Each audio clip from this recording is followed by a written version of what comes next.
Christianity, many people would look at it as a religion, but I don't think it is. I strongly believe that religion is men trying to reach God, but Christianity is God trying to reach men. So he had to bow down and stoop low because man couldn't save himself, and therefore God sent his son to come and live a life that we could not live, a life without sin, and then he went to the cross as a sacrifice for our sins, that whoever believes in him will not perish but will have everlasting life. I believe that other religions is men trying to reach God, and they will not do so because the word of God tells us that if someone keeps the whole law but stumbles on one, they have stumbled on all, and therefore no one can live a life that is pleasing to God on their own. That's, there are many ways you can define Christianity, but at the same time, there are also issues to do on the personal side of Christianity. Then there is also the institutional thing called Christianity, which we can unravel during this show. So we've got Christianity there. We still have tradition and culture. Mr. Maponga, you want to take one of those? I mean, you're talking about God, the creator of all, who creates the devil, who creates sin, who puts a snake in the blankets of his own children, who creates the problem. And then the same God comes with solutions. And Christianity is meant to be a solution to our problem of sin, which we were not involved in as human beings in terms of creating that narrative. To begin to put human beings in a battle between the devil and God, which we're not involved in the beginning, and condemn humanity into the abyss of sinfulness without our participation. I think we are rather taking human beings as ponies on the supernatural narrative. My own what I'm going to call observation, when gods have problems, human beings might not get involved in divine problems. Because if the God we're talking about is a problem with the devil, where do human beings fit into the whole narrative? If God must now kill his son to solve human problems, why not kill the devil? Why all of a sudden come around with a divine solution? Jesus must be born amongst human beings so that he can solve human problems. But you have a snake that is in the house. Why harass the children when you know where the problem is? Right now we hear the Bible that the devil visits God often. Job talks about that, and many other passages where Revelation 13, 12, and etc. The devil walks in and out of God's presence. For as humanity, we are meant to suffer the problems of divine confrontation. Where does humanity fit into a divine problem? And we must torture ourselves with a divine problem, which we were not there. For crying out loud, if God is the problem with the devil, God and the devil, fix it by yourselves and don't involve me. Okay, so let's define tradition and culture. Tradition and culture is what our experience has been with the supernatural. And constantly we interact with nature, water, air, and land, and what it has done to us, together with other paranormal, supernatural experiences where Maponga, Domboshaba, Manzivadona, Matopos. And when we get there and we put our beers, like the Domboshaba festival this weekend, we did properly. Maybe the rain did not fall, honorable, because maybe we didn't do properly. Virgin girls, because virginity of girls is the crux of African spirituality. Virgin girls must fetch the water. Women that are no longer on their periods must mix the beer, and we must take it to a sacred place, and we present our requests. We don't pray for the rain, we pray the rain. Was on our way back from there, our footprints to the place must be covered by the rain on our way back. So we don't have to necessarily. African spirituality is about purity, cleanliness, respect of human culture, and honesty. And this is where we find that even Christianity does not meet even the basic requirement of purity and cleanliness. Because in the midst of our cleanliness and spirituality, we are polygamous, we are adulterous, We're marrying women that have been married to other men, women that have children from other men, and etc. It's a filth rage. We say we're a Christian country, Zimbabwe, but our percentage of divorce is sitting at 70 to 80%. The higher Christianity grows, the higher the immorality of the continent becomes.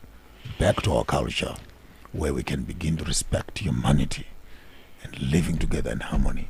Men in harmony with nature. That's African spirituality.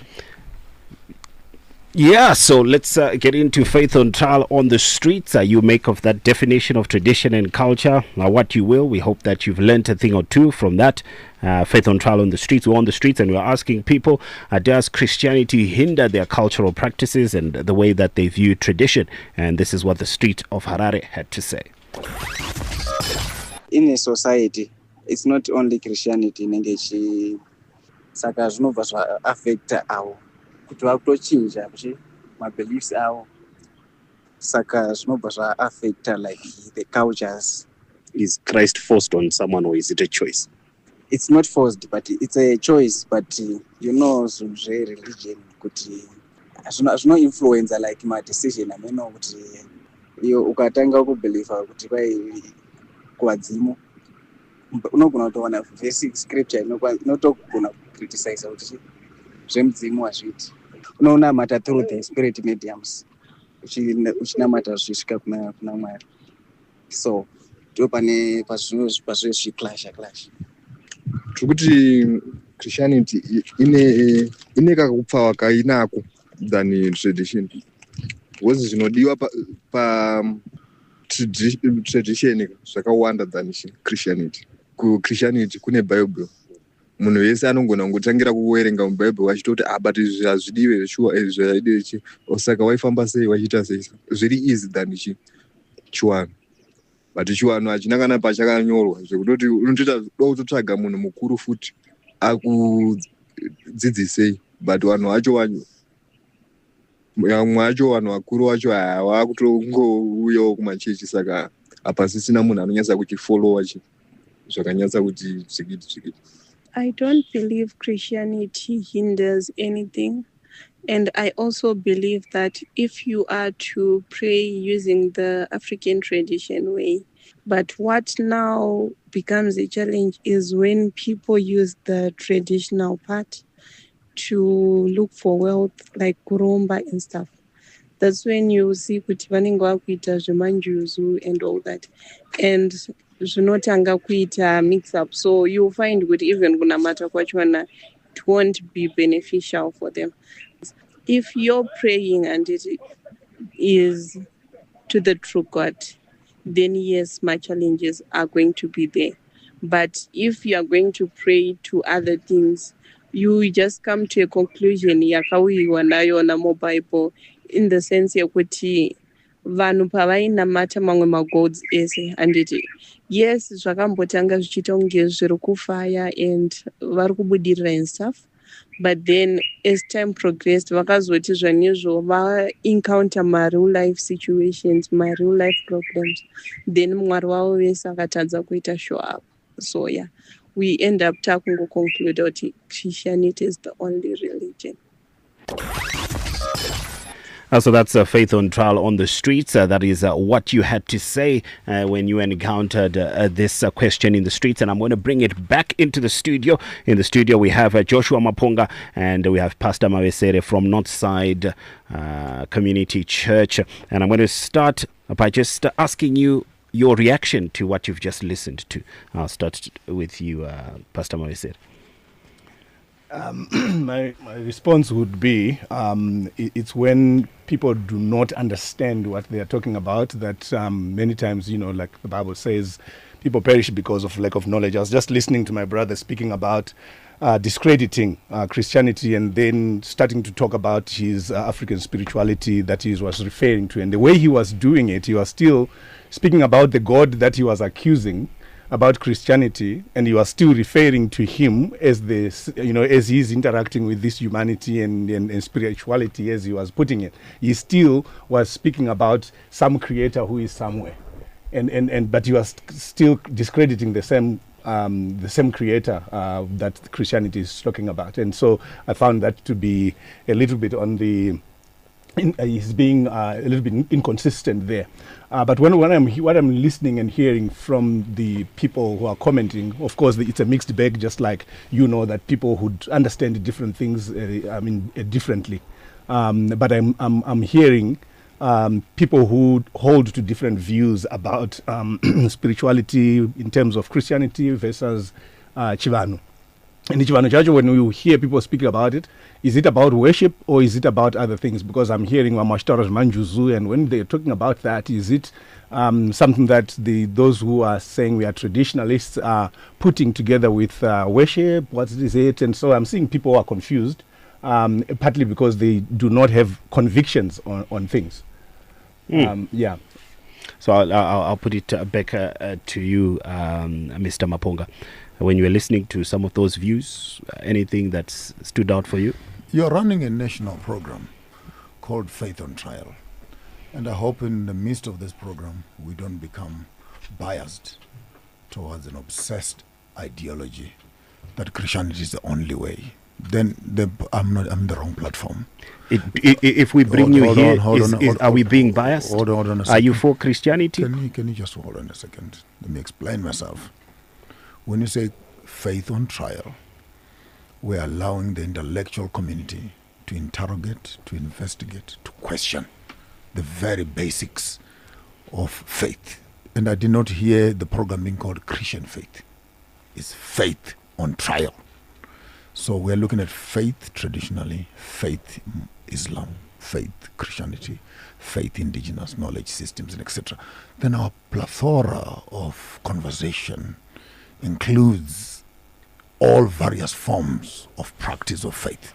But to get down to your level and your quality of your conversation, where it is African traditional indigenous knowledge systems arguing versus Christianity is the only way of salvation, my 2 cents worth. Who needs repentance? Is it the African who repents to Christianity, or is the African who repents back to his own roots? Who has backslidden from himself? Have we backslidden from being ourselves to become white? Or have we repented from colonial religious systems to become ourselves? So at the end of the day, the question you're asking me is identity. My honorable pastor here would want to promote... Did you say rebel? My honorable pastor Honorable, here. okay. Yes. You have 2 ears and 1 mouth. So listen twice and speak once. Yeah, that's why I asked the question. Yeah, it's once. And again, when I'm speaking to you, respectfully, let me say this. No. Respectfully, do not turn it to be an ad hominem argument. Let's argue the case that's there. So let's not attack the persons, because if we do that, we can get a fair share of that in the room today. So let's stick to the points. Thank you. What do you want me to say after that? African spirituality and identity cannot be called pagan, so that when a person moves away from his organic personality and identity into Christianity, then we say he has repented. Look at the word repentance in terms of definition. You are repenting from what? Are you repenting from being an African to becoming a Eurocentric Christian? Or you are repenting from being a Eurocentric Christian back into your roots? So I actually think that all Christians are pagans who need to repent. And the repentance means you repent in terms of turning back to your original DNA of who you are. Mwari. Emmanuel, the one who lives inside us.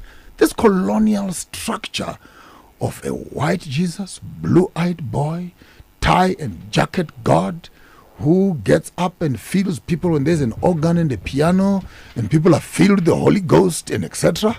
And when you hit a drum, that same Jesus runs through the window, because this is pagan. I beg to differ that we have actually colonized our faith beliefs into thinking that Eurocentric expressions of spirituality are more acceptable to God than Afrocentric forms of expression. So if an African comes to God like I am, and sorry to you, you made a bad assumption at the beginning that when you see me walking in, you said, no Adventist pastor looks like that. Beautiful. I don't blame you. Because the connotation is that when you look like this, you can't be acceptable there. But why? Because there are already clusters of belief systems, acceptabilities, and formal presentation. When you have been converted into Christianity, you must look like this. You must dress up like this. You must talk like this. And I come around and I say, hell no. If God cannot accept an African as me, then that God is a foreigner to me. Okay, so let's talk a little bit about the idea that Christianity is European. Yeah. Is Christianity European? Yeah, I wanted to ask that question. In its expression, it's European. I wanted to ask the question. Let's hear it. Yes, I wanted to ask the question. Where is this notion that Christianity is a Western religion coming from? I would like my friend to tell me. Do you believe the Bible? You're asking I'm me. asking you a question. Do you believe the Bible is the true word I don't of God? believe in the Bible. I believe in scriptures. The scriptures, yes, the scriptures. scriptures. These are the scriptures I'm holding. No, that's why I'm holding. You're wrong, I wrote my it for brother. you. Scriptures include more than what you are holding. Yes, but I'm saying. Hold on. I'm asking you about this one that I'm holding. Fundis, you're an educated man. Don't embarrass You are yourself. also educated, and I also ask you to answer the question Okay, I asked you. I will In make fact, you are very fluent, but sometimes you can be. I'll You make- might actually. I'll make it better also for you. need to listen. I'll make it better for you. I'm asking, do you believe this is the word of God? The Bible is not a conclusive word of God, because the scriptures are more above the Bible, because the Bible quotes the book of Enoch. Okay. The so book of. let- Hold let's- on. No. I'm the one who asked, so I determine. I'm answering you. You want an answer, or you want to talk Yes, alone? when I feel that you have answered me enough, you need to listen to me. I'm controlling the conversation right now. Why do you want to I've asked- control? Because Do you have power? Do you have problem with power? listen, Do you have problem with power? listen. You can This control is- your this wife. is- You this don't is- control this me. is- This is when no. Hold on. I'm controlling the conversation. You not don't control. You the don't conversation because I gave you the platform There to is the speak. mediator. Okay, There is the okay, mediator. okay. So, You so don't control me. okay, so- you I'm don't not, control me. so I'm let's- not controlling you don't control because you are me. uncontrollable anyway. You so are I won't also control you. so don't so try Mr. to control me. Maponga, And you've I'm had not. your say. Mr. And Maponga, don't you've try had your it. say. Don't try it. You've had your say. Here or at home. You You've can had control your your say. wife, but you can't control me. I Mr. don't even Maponga, you've intend had to. your say. Yeah, I don't even intend Don't to. mention those words. But what I'm saying that is, you want to control me. I'm saying you I- cannot control me. Yes, I will Withdraw not it. do that. Withdraw it. No, I Withdraw won't it. withdraw it because I never did it. What? I But never you tried just to said control you you. want to control me. Ndangokuti Unoda ndakupindura taura- mubvunzo wamandipindura Taura wakwana. nechikaranga ndikuwe. Exactly. Unoda kukontrola ani? Ini ndiri mukaranga Unoda wakakwana. Saka kukontrola- rega ndikupindurei unoda vakuru. kukontrola ani iwe? Vakuru nokuda kwekuti mune ndebvu chena rega ndikupindurei. Dzako dzichachena vomba. Ndichiti dzatotanga but rega ndikuudzei ndichiti kana ndakupai mukana wokukukumbirai kuti ndipindurei mubvunzo mapindura mobva maguma pandee ndanzwisisa mubvunzo. So you are still in control. You tell me where to stop. Okay, wait. We tell me we, I we, I we would don't not have all that. I would night. not have Yeah, that. then We give me don't have space. I all will not night. have Give that. me space. We to don't express have all myself. night. We don't have all I will night. not have We that. have all don't night. have all We have night. all night. Let's- We can let's- have this conversation so for let the me next con- 6 weeks. So let me continue. I'm with, here. so Let's- let me let's- continue. let's with continue with the thought that I had. conversation. You are Let's continue disturbing with the the thought I had conversation. for you. I was asking. You invited me to the show. I'm not disturbing you. No, I'm not the one who invited you. I came to the show. I was also invited. Sorry, good people. I So think I'm in the wrong saying, space I'm here. saying, if you believe the Bible, because I've I heard don't you believe in the quote. Bible. I believe in scriptures. I Yes. defined that. Yes, So you- listen to the ears. Yes. Because the Bible is less than scripture. Thank you. Scriptures include other books that are excluded in the Bible. Okay. Yes. I've heard what you have said, but I'm saying, as a follow-up to the question, where is this idea of Christianity? Because the origins of the scriptures you are referring to, as far as the little knowledge I have, I know you are very educated. You have gone, into big colleges, as you have heard. Don't You speak undermine many that times. I was there. Yes. So I'm saying, the understand For the record, the little for the understanding record, I have. I'm more educated than you. Of For the course, record. that's what I've just said. That's what I've That's just for the said. But record. your education can actually be problematic. Yours is the solution. Because too much education, as it were, might actually So become problematic. stupidity is a solution. Not stupidity, but too much Or education less can. knowledge- less and knowledge- I've just been reading. less I've knowledge- just been reading you saying you believe the scriptures, which some of them are Less not here. knowledge- But less I've knowledge- also found that you less also knowledge wrote is your grace. own scriptures, your own I'm writing. thing. I'm- So the question for me is, if you say you believe the scriptures and What you are are- writing your own scriptures, What are we here to discuss, by the way? So we're here to Can I go back to discuss. the moderator? We're Because I don't here. want to make this personal. Okay. Can I come to Okay, you? yes, Can you ask me yes. the question? So the Ask- question okay, is- so I'll ask through The him question whatever is- questions I have for The you. question is, How ask him. is the Bible Eurocentric? That's what I'm asking. That's him. the question. That's what I'm asking. You ask, two of you asking the same question. No. You've had your say and you said it's Eurocentric, and now So I'm asking you that is the Bible Eurocentric? No, I'm asking the one who said it. I don't think it is. But what I'm saying is, I think there's a problem where people confuse the message and the messenger. But the origin of the message is not Europe. Popular sentiments, poor theology. The packaging of the Bible has been Eurocentric. The culture of the missionaries has become the culture of the practitioners of Christianity. Dress, food, But that's not the scriptures. diet. Come with me. That's not the scriptures. I'm trying to give you a solution. Yeah, but you cut me in when I was speaking, so allow me to speak. So And you even insulted me about pure theology and all that. That's an insult. So how That's did an we insult. That's popular how sentiment. is the That's Hebrew not Bible theology. and the scriptures Eurocentric? That's where I want to know. That's what I'm asking him, because he brought Because it when up. I read the Bible and the scriptures, I can't see Eurocentric. Have you read the scriptures? I've read scriptures. What does the book I've of read Tobit, scriptures. What does the book of Tobit say? We're not here to discuss What the does book the of book of Tobit. Esdras say? It We're not didn't here pass. to. It didn't He pass. didn't read the We're scriptures. not here to discuss that. We're not here to What does the discuss book of that. Joshua says? We are here to discuss No, about. you said you read the scriptures. I've read the scriptures. So what yes, does the book of I've read Joshua the say? scriptures. Yes, What does they're Joshua not say? Eurocentric.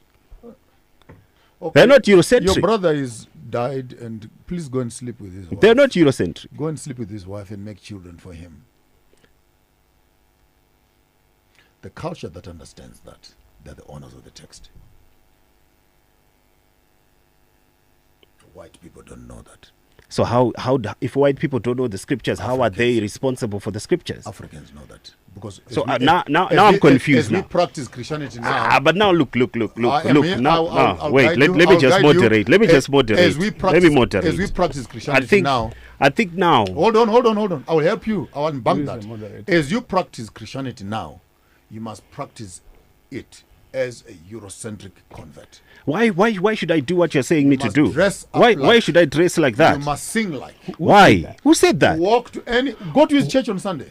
If I walk to his church on Sunday, looking like this, So- to his church, Can I can't even come there on Sunday. this coming you Sunday. are also doing the same mistake that you were reprimanding the other for. You are making conclusions based on things that you Chief, don't know. be a judge. You are No, a no. panelist here. You are a Yes, panelist yes, here. but I'm mentioning the things that you, because you need to be inconsistent on what you're saying. So let me tell you this: the problem that I said, you said that's poor theology, blah blah. I'm saying sentiments, sentiment and poor all that. But let me theology. tell you one thing: that's where the problem Quote me is. nicely also.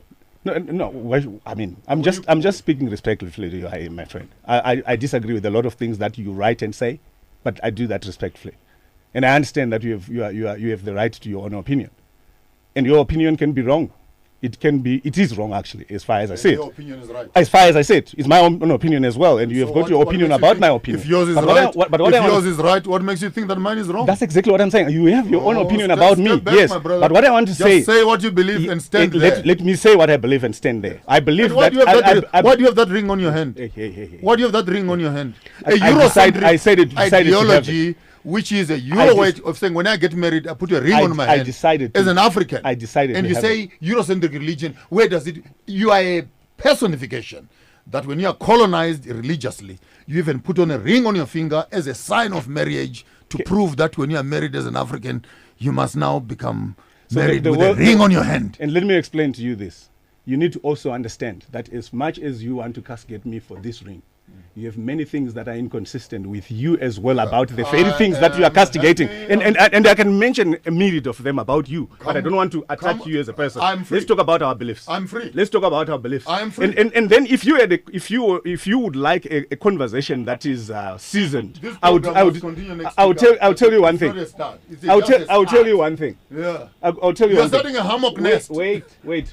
What I want to say is, I'm not saying because we know how we got to get the scriptures. As How you did you said. get them? Wait. Let me just finish. Take me through. You are civilized. You are someone who is more learned than I am. You should know how you do debate. I respect you for being more educated than me, for being more fluent than I am. But I don't think I respect the way you respond to conversations. If you would like us to continue talking, let's give each other chances. What I'm saying here is, I think from even the comments that were given by the people on the platforms, I think Christianity is transcendent. Define. Yes. What is transcendent? Why? It is it is, and this is rooted in its core teachings, which is the scriptures as we refer to them. But we can disagree on the extent of the scriptures, as you have already mentioned, that there are some scriptures you consider scriptures that I might not consider scriptures, and I leave that to you. I would say that it is shown in Christianity, which emphasizes the universal love of God, that God loves everybody, the equal value of every human being. And that is what the Bible teaches.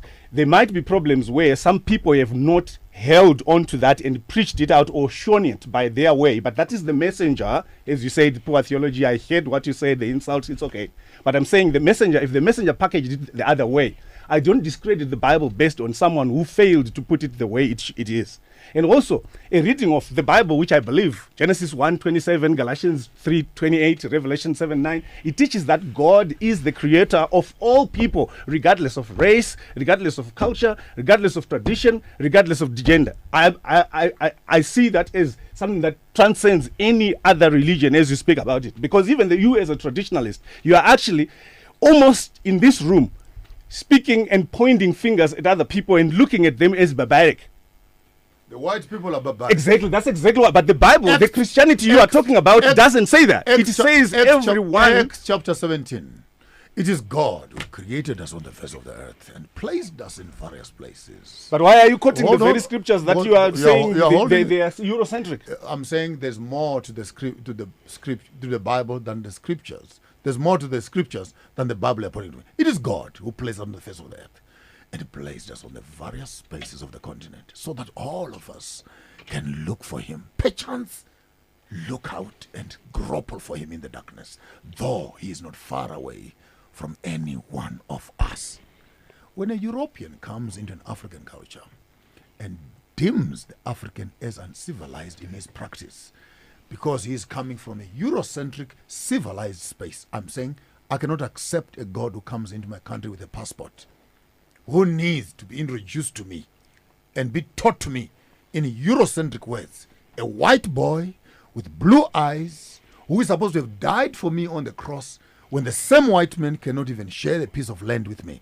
I'm saying there's something fundamentally wrong with theology and practice. Can I respond to that? Yes, you can respond. Because for me, the question now is talking of my Jesus as And a my blue-eyed boy. my apology to the... And when he is saying that, but he says he believes the scriptures are about Jesus. And he's speaking about... Jesus will come another day. Because Jesus is only 500 years old. So maybe stop right there. Maybe. Stop right there. Why should I stop? He's a young boy who just appeared on our calendars 500 years ago. But because you don't know the story, I mean, how God is dealing, is revealing his... I have studied the history of Jesus more than you have. Jesus No, that's not how we are. Okay, let me ask you Are you looking at me as one who doesn't have white beard and think you are more learned than I am? Jesus is 500 years old. And he is meant to have been here 2,000 years ago. So even the name Jesus was never used on him. Stop right there. Stop right there. Don't brainwash. Can you Stop protect right me, there. sir? Okay, let me so that I can also say what I want to say. let me come through. You bully people often. When let you me meet come your match, through. then you want to shivel in your shoes. Let me come through. Let's go for it, my brother. Okay, Mr. Maponga, let me just ask you a question. You've read the Bible plus 18 times. plus scriptures. Where is Jesus Eurocentric? Jesus is never in the Bible. He's not even there. He's not in the Bible. It's the translation and the transliteration, which is only 500 years old. Very recent. So what did you find in the Bible if you didn't find Jesus? I found that the Europeans, when they took the Bible, they adulterated it with their culture and traditions, even the names, Mary, Martha, Joseph, and etc., Abraham, David, etc. All those names are colonial names. Because the people who were translating the Bibles, they moved these names to their own culture.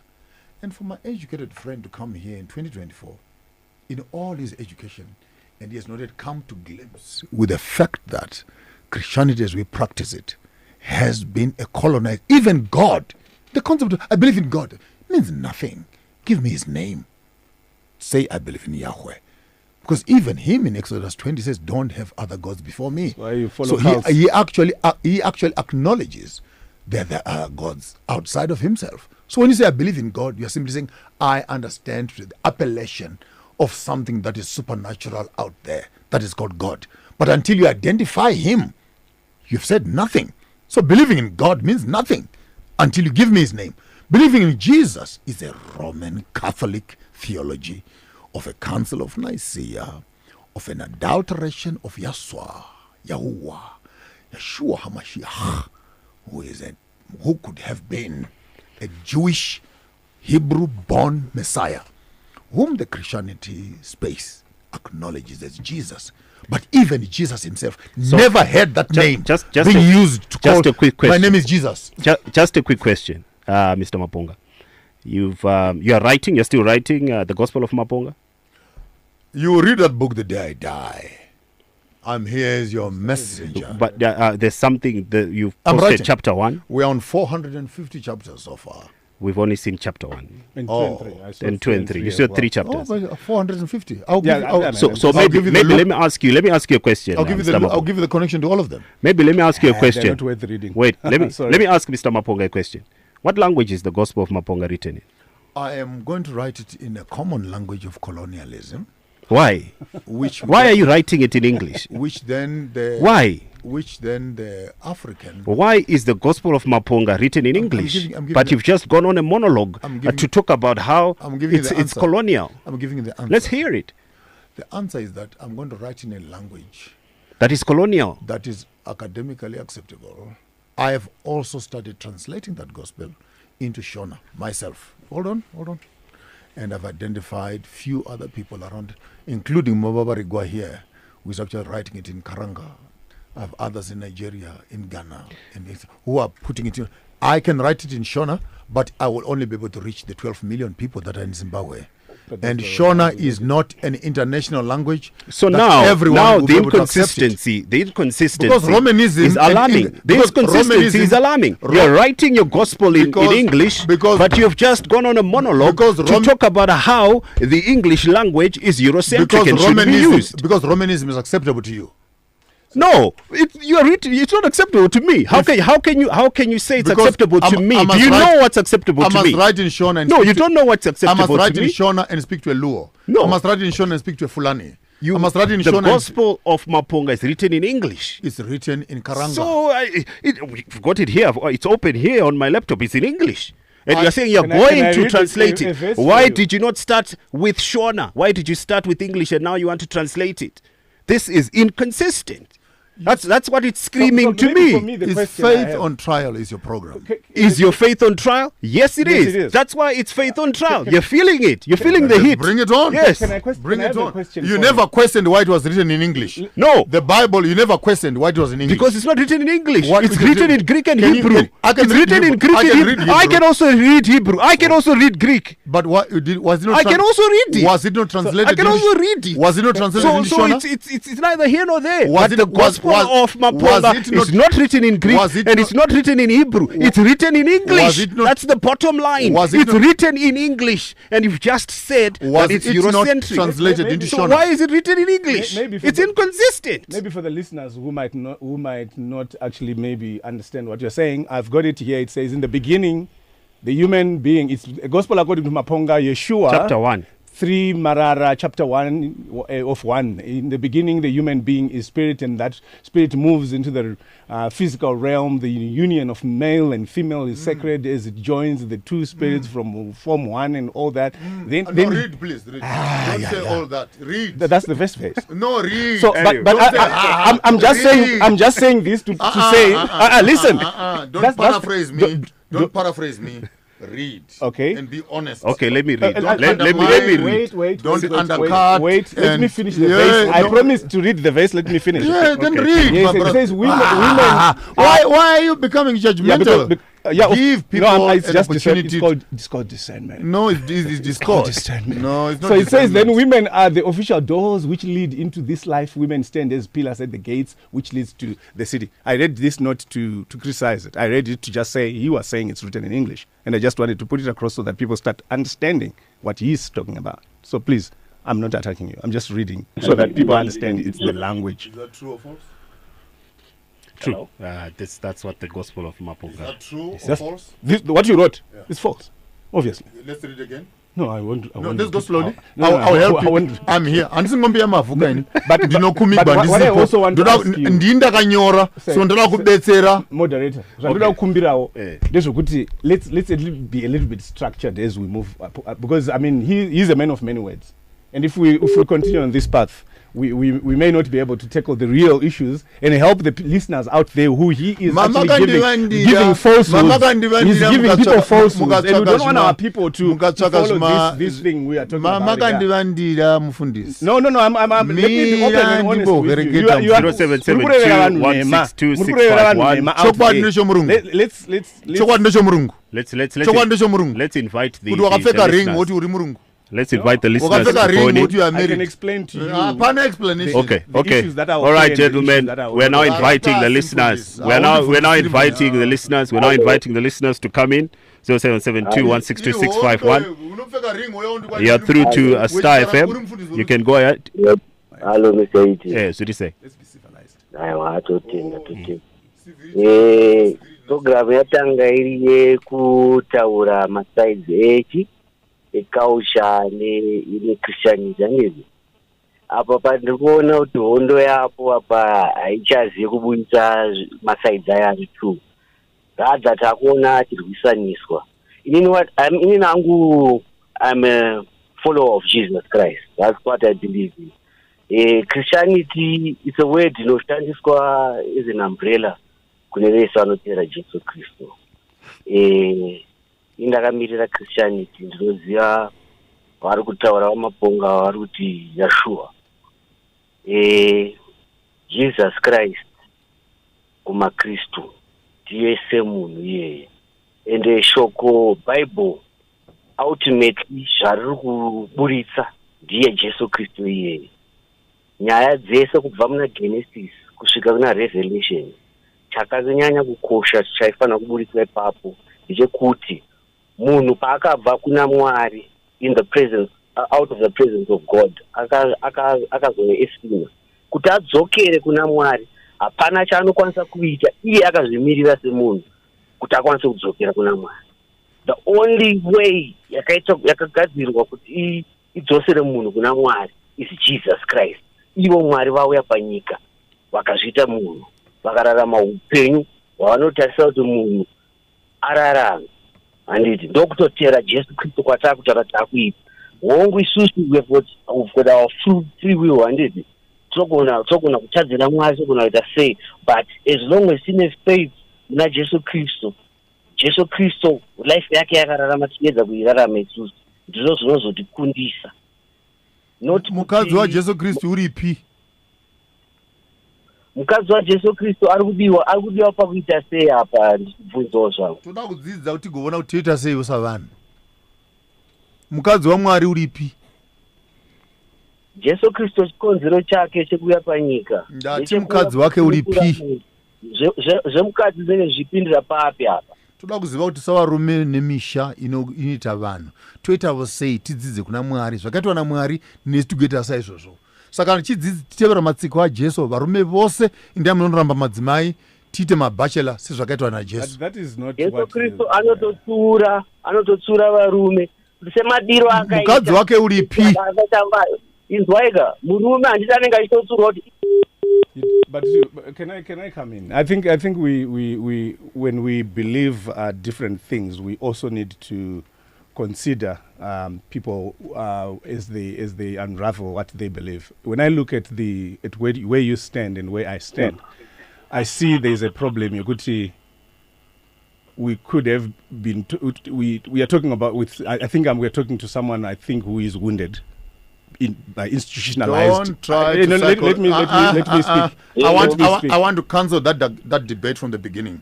That I'm injured by the Adventist Church. You are. And I'm injured. You are. Hold on. Because I've seen it. You have said it yourself. You are not a psychologist. You are not a professional. You actually need someone to help you. I think that's what we actually would need. Because when they help me, then I must conform. No. Then when I conform, then I'm healed. But I think you need healed. help. We are talking to someone who is grieving. I think we need help. But what I believe, let me explain a little bit. Can I remove this? I wanted to say, if it was in court, I say remove that from the record. I wanted to say, no, you're insulting me, sir. You are insulting me, sir. Through Jesus Christ is hold on, sir. You are insulting me. You are insulting me. You are insulting me. I didn't insult you. You were not there. So, you were not there. You were not there. The injury you're talking about, you were not there, unless you caused it yourself. So remove it from your record. What? I'm not injured by nobody. But I am intellectually growing to understand what the tradition taught me and what culture taught me. Can I explain my Hold on, as well? And what I am now making sense of the two levels of thinking. Yes. And that can I explain my in an academic world, you can't call that injury. We call that inquiry. Okay, good. I am asking my Adventist community. Keep inquiring. Hold on.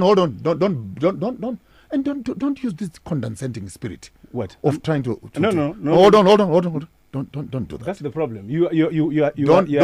Don't write me off. I'm not writing because you want to emphasize your point. I want to clarify. But the problem is you cut me in when I'm trying to explain my point. I want to remove the issue that I'm not injured. Okay, thanks. I'm asking questions. Okay, thanks. And I want clarity from religion. Can I explain? I now understand culture. No. Can I explain the aspects that you are asking for? I would like to explain because right now I haven't been given an opportunity to explain what I would like to explain about my faith. Yeah. So what I was talking about the transcendence of the faith, the Christian faith, and let me speak. I was saying it transcends people, gender, and all those. And I was saying the Christian message of salvation through Christ Jesus is offered to all people without distinction or discrimination. But there could be people who mishandle it. But when they do mishandle it, let's not discredit the credibility of the body of faith based on people who have not handled it well. And this can actually be, we receive in the local church, in the early church, that people were welcomed from different backgrounds. The Apostle Paul wrote that in Christ there is neither Jew nor Gentile, neither slave nor free, nor is there male or female. And throughout history, Christianity has been embraced by people from various cultures, races, and traditions who have found it in a common faith for them and shared values that they are actually holding to. While cultural expressions and traditions may vary, the core teaching of Christianity remains universally acceptable. However, it's important to also acknowledge that that historical and contemporary expressions of Christianity have sometimes been marred by cultural and social issues. We know that, leading to some exclusivity and discrimination that has happened by some people who have brought it and have brought the name of God into disrepute, but it is not what Christianity is about. So the transcendent nature of Christianity, who calls believers to strive for unity, for love, for acceptance that reflect the universal love of God. So in summary, Christianity transcends message. Its message is transcendent. The meaning of this is that it is something that goes beyond the boundaries of races, of tradition, and gender. But I'm saying this to say, where things have not gone right. For example, you are mentioning the issue of the ring. There are certain things that today we are confronting as the church, that when someone is getting married, the traditional aspect of the lobola payment and negotiations is enough for a marriage. But when it comes to the wedding, of course, we understand that those who brought it, they gave what they knew. And what they knew was their culture, which they did, we understand, in their backyard. They also used the marriage officers as pastors in the churches. But it was a legal requirement. So there's a joining of the culture, the church, and the civil. But when that happens, it doesn't discredit the issue of the faith. Good evening. You're through to Star FM. You can make a contribution. Yes, hello. Yes, you can make a Hello, contribution. E.T. Yes, how are you? This is a real faith on trial. People are being put on trial today. Yeah. But I think a year or so, I take Maponga. Isu mwari wedu kusaidi kunoku vanonzi Musikavanhu. Kusaidi kupi manjo? Kuno kuZimbabwe kunoku.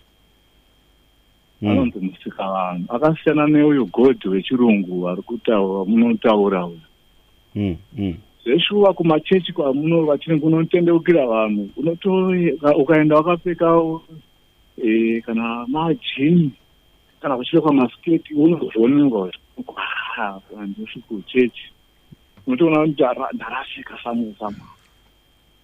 Saka Christianity yakashandiswa kuchidzvanyirira. Handinoona ma-mission schools aya. Taiswa mission school paibva paiswa hospital. Handiti?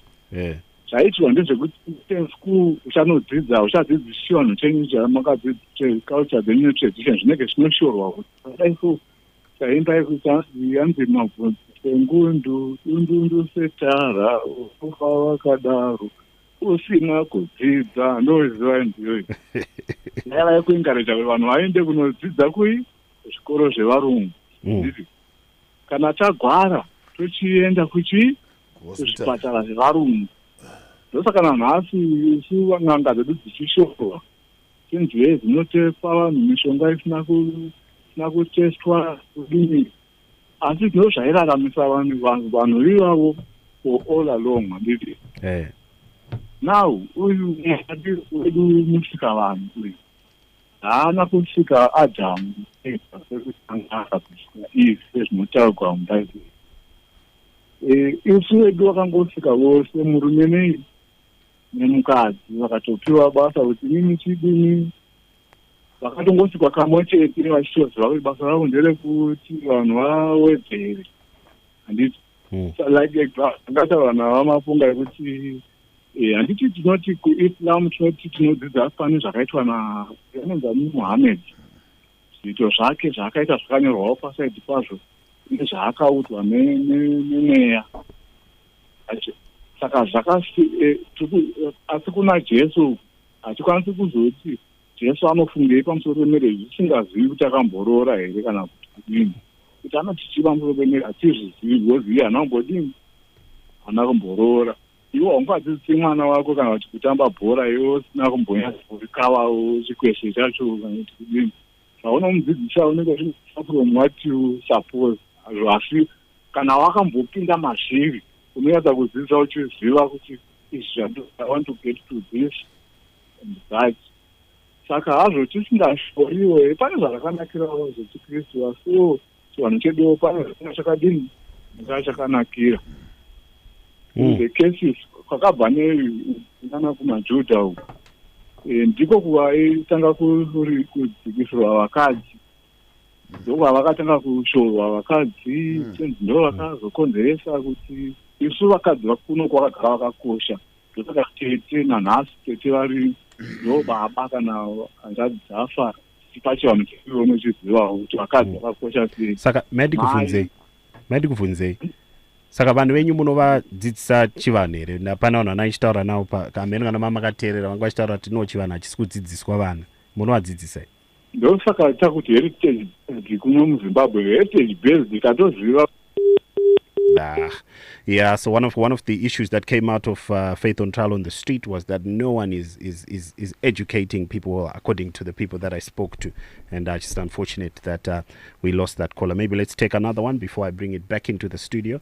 0772-162-651. Good evening, you're through to Faith on Trial. Maswera. Maponga vari muno. Maponga maswera sei? Takasunura mwana wa munhu Mutapa makadini. Ona mune simba rakawandisa muchisumudza vanhu kuairport. Musadero kumana bindiri gumi rakadla vaviri. So I think my 2 cents is Christianity has become a bully in our nation. Thank you. Zimbabwe in particular. Have you ever noticed that in Indriku primary, I'm still young, I'm 31, we were a bit forced to do our father from assembly, and at the same time curriculum claim that Zimbabwe is a multi-faith approach country. So mwana abva kumba kwavo kunoitwa kunopractice ACR, which is not wrong in any way, is being forced with our father who art in heaven. Mwana abva kunobhilievwa kunzi Muhammad ari kuforcwa futi kuti our father angoti our father. So Christianity yakaleka intolerance. Christianity yakabvisa the cultural aspect, be it respect chaiyo yatinayo. Now people vangoenda kuchurch for prosperity, the word of prosperity, uchaita mari, uchafamba nelambo, we are going to prosper in life. A very few pastors or prophets vanopreacha kuti honor your father and mother. Endai kumusha kwenyu munoisa vabereki venyu matombstone. There are a few prophets vanoda. But even in Bible macho imomo zvirimo vanofana vakatoisirana matombstone. And vakagadzirisirana makuva avo. Tombstone. So it's basic principle. Kuti Abraham. Mm. So it's a basic principle yekuti unofana kukudza vai vako for iwewe, whether dead or alive. MuBhayibheri macho munotodzi Mwari waAbrahama akabva kune madescendants akabva kuna naAbrahama. They are acknowledged ana Abrahama. Okay, mera ndibokubata ipapo. Mani bokubata ipapo. Nyaya imwe yanga yasumudzwa mustudio munomu handiti. Ndeye vanhu vanoti Christianity this, Christianity that. Wobva vatanga kukota futi Bhaibheri racho sezvamuri kuita. Muri pabata pane inconsistency here. My brother, listen. I think introduction yanga iri. Either ways we were forced to believe that Christianity. Handisi kuparamba ipapo. But when am I validate point yenyu nekukota Bible? I know the Bible because I was forced to be part of the Bible. Thank you. Kuchikora kwedu kwaiuya tuma kingdom tuma nezima Bible zviya zvavaitiprintira zvima Gideons. It's brainwashing, and at our old age we must agree with that brainwashing. Hatina ngopuwa choice yekuchoose izvi. Kana never munhu wese akapuwa kaBhaibheri ikako kandichiko netumwe twanzi tumarapsodi twakazotanga kuuya saka kumasekondari twa Pastor Chris wokuya tumarapsodi Pastor Chris wobva wabuda mugedhi wakuenda kumbabva wasvamba kune vanhu vewatchtower vachipracticawo zvavari kutaura. It's all Christianity handiti. But vanhu vasiri veChristianity vari kupi? Tiri pano ka? But iyo Maponga ndiri pano. Ndiri kuti all this was rubbish and it was brainwashing. Pamaipiwa izvinhu izvi ndoda ngobvunzawo kuti maimanikidzwa kuzvitenda here kana kuti yanga taitorohwa kuenda kuchechi upesera kumbirawo kutaura ndandichibvunza kuti maimanikidzwa here mune wana here mune vana ndevapi vamuri kubvunza vasiri vaMaponga imimi ndinavo alright vana venyu kumba vane choice here kana kuti mukungoendesa kuchechi? No, vane choice yekuti vane choice, but what happens is you present them with what you believe is truth, the truth of the gospel, present it to them, and they make and this listen and mabvunza here ndigai ndimbopindura zvendipedzise. Alright, so maybe let's bring it back into the studio. You can answer that. Saka ndichiti vana vanoparidzirwa shoko nokuti pane nyaya yekuti munhu anofanira kuzvarwa patsva, haazvarwi patsva paridzira chivano. Saka ndinoparidza shoko raMwari ndosiyira kuna Mwari mweya mutsvene, because zvose zvatiri kutaura izvi tiri kutaura zvisina even Kristu vatiri kutaura nezvavo. Hatisi kutaura tichitora Kristu saMwari. Muri kutotaura kuti kwanzi vanhu vanofanira kudzidza kuna Kristu nunge achifanira kunge akamboroorawo mukadzi kuti mudzidze kwaari. Jesus is God. For we read from scriptures that in the beginning was the word was with God, and the word was God, and that word took on flesh in verse 14 of that very chapter. Ichitiudza pamusoro paKristu, he is God, and because he is God, he teaches about what he knows, what he has created. I beg to differ. But taakuda kutora Kristu kuvafananidza nomunhu toti nekuda kuti haana kumboroora hangandidzidzisi chinhu nokuti haana chanoziva. But guys, this is blasphemy. I beg to differ. Pakutanga soko. So you are saying soko as you munanoira soko, that's what you mean? Pakutanga 0772162651. Let's get another one in. Good evening, you're through to Star FM. Soko is word. Hello, Maswera. Taswera Maswera. Programming yanasi yakanaka chaizvo. Ndazoritangira hangu pakati pacho. Ndakandifungidzira kuti program inenge yakadai mukaedherawo mostly pane mutraditionalist zvinenge zvakabalansa. Then ndomova further kuisa contribution yangu. VaMaponga varipo here? Ndakateerera muzukuru. Maswera sei VaMaponga? Takasunura chose.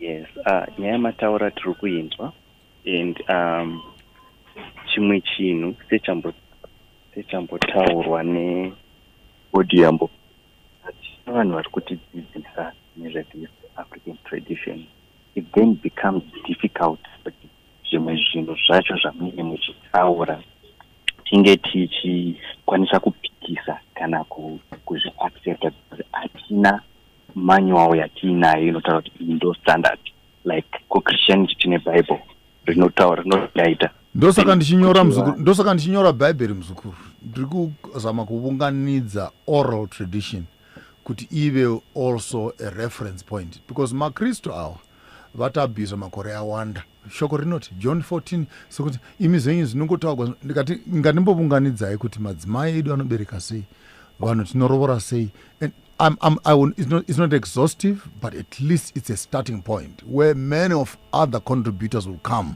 so that we can actually have a reference, authentic, organic African reference point, which can be academically challenged. When they say in the beginning the word, and I can come and say in the beginning the word, in an African theological epistemology, to begin to define our own hegemony. And that's where I am at right now. And when I meet pastors of this nature who want to bully ride on the colonial narrative that Christianity has been acceptable for the past 100 years, all of us must accept it because this is what colonialism has made us to become. I become a bit agitated. Okay, so but as well, culture I understand kuti since African traditional religion rikangoita gospel mune vamwe here like maXhosa kana kuti maMosque kana kuti Malawi vanenge vane avo maepiscopi avari kuedera because zvikange zviri standard ana Maponga kuti Maponga ati zvakati Maponga ati zvakati zvakawanda zvinenge zviri questionable but kana tine mukatarisa kuti Kristu Matthew Luke naJohn vanonyora zvinhu zvinetisiyanei but zvichinofanana saka inini renyu rikange riri remunhu one man band haizokonzeri maproblem kune vamwe here vari kunyorawo. I like your comment. It's beautiful because when you look at the Bible, the way it's written, it's sitting in a Jewish culture, and all of us are meant to accept a Jewish culture in a transcendent way. The show of today is saying Christianity is transcendent, meaning to say the culture of the Jews supersedes all other cultures to formulate African culture. And if I can write this thing in a Karanga form, lucky you are, because while I'm writing this, my grandmother on my father's side is Chewa, which is Malawi, Vanatembe, Vanambonambi. My grandmother on my mother's side is Venda, which is South African. Sekuru wangu kwamai ndi Maswazi ke Mazulu vanobakona kavana muzilikas kuno vanhu vanobereka ini kuno na Maponga ndi vana Vudzijena na Chigaramboko. So I have actually 4 tribes in the greater southern hemisphere. So without being too brutal, I could say I could be representing a wider variety of the southern kingdoms from Namibia into Mozambique, from Tanganyika into South Africa. That kind of a narrative, for me, I am well informed in terms of the cultural practices within that Setsemleben, the environment. And for me, we cannot run Christianity from one Jewish culture, which is in the desert in Palestine, and yet we fail to understand a certain gospel that would be culminating in the southern hemisphere. So it's all inclusive, and I hope that when people translate it into their various tribes, they'll be able to translate it and then emulate the cultural practices within their own cultural spaces. Yeah, so maybe in short, to the phone, to the caller, Maponga is writing this on his own. So maybe let me bring this back into the studio. Yeah, I wanted to say maybe an understanding of transcendence here, Trikutaura, inoda kuti ive a little bit clearer when we say it is transcendent. We are not saying there is a culture that is above other cultures. Apparently, it's written to them, but for us as well. Saka patino uya panyaya kunonzwisisa zvakanyorwa. There are things that zvinotaurwa neshoko raMwari zvisingarambwi neshoko raMwari zviri muculture medu. Tino izvozvo zvinhu izvozvo hazvinei nekuti zvibviswe nekudawo kuti hazvisi zvinhu zvinoita go against zvokuti vanhu vatema ngavaite nhapwa dzavarungu zvinofanira kubviswa zvinhu izvozvo mubhaibheri. Aiwa zvandiri kutaura, slaves obey your masters, and you still think the Bible is content. That culture vamaponga ndokumbirawo bvisai mashoko anoita kuti vanhu vatema vave nhapwa dzavarungu ari mubhaibheri. Can you protect me? It's not a Bible. Point yangu yandachida kutaura ndeyekuti there are cultural things that we do sevanhu vatema zvakanaka ndati zvakanaka zvinofanira kuramba zviripo. You have to listen when I'm speaking. Ndokumbirawo. I'm asking ndokumbirawo. Ndiri kuti zvinhu zvakanaka zveculture yedu shoko raMwari hazviti ngazviregwe nekuda kuti hazvina kushata, asi kune zvivivo zviri muculture medu zvinonzi neshoko raMwari nokuvarunguvo zviriko zvivi zvinofanira kubviswa. You need to listen. You need to listen. Saka ndati nini saka shoko raMwari rinozova transcendent pakuti rinonoataka chinhu chose chakashata from any culture richiitawo condone anything chakanaka chiri mune imwe culture. Shoko rinoti kana murungu atorera munhu nyika yake ngaidzosere in 50 years to culminate in the year That's of a wrong Jubilee. interpretation of the Bible. But it's there in the Bible. So Then how come white people have owned land for 400 years and they've not returned? But did you get my point? It's in the Bible. Did you get my point? No, hold on. Zvakanakavo zveculture yedu hazvifaniri When we kubviswa. begin to address, zvakashatavo zvinofanira when we kubviswa. begin to And address, this is true for all cultures. when we begin to address political issues, you become sensitive. No, for me, to protect the white regime I'm not and about white capital monopoly. No, that's not it. You are putting words into my mouth. Anyway, so let's wrap it up. I'm saying now. what is wrong from the scriptures is wrong, regardless of where it is coming from. So wakapfekere ring. Let's wrap it up. Even Papa, if I look at you, you were on a plane. You are putting on those things. Why? No, do you want another studio? Me? Do you want another studio? I'm a guest like you. I don't work for Star FM. I'm coming from my home to come and meet you as a guest. Wakapfekere ring. Is that what we are talking about here? Is a faith on trial? Is a ring sinful? Because I'm talking about the things that I said I can. Is a ring righteous? No, it is not. It's a symbol for my love for my wife. No further questions, my lord. Over to you, my It's a symbol for love for my wife. So that's it. I think we can talk about slavery That's and what I things like believe that is at a different time. Okay. No, be respectful. We'll talk about those But issues at a different don't time. protect issues that I'm you are not protecting anything. What are you saying? As long as it doesn't go with scripture, I don't protect it. Where is the ring in the Bible? Where is the ring in the Bible? Where did he say you must put a ring on your wife in the Bible? Give me a verse in the Bible. Give me a verse in the Bible. We've run out Which of says, time. I will not answer you on that. It's not part of this. It's not part of this. So that's Faith on Trial for today. We'll talk about slavery at a different time. We'll talk about rings at a different time. Today we just wanted to talk about Christianity and culture.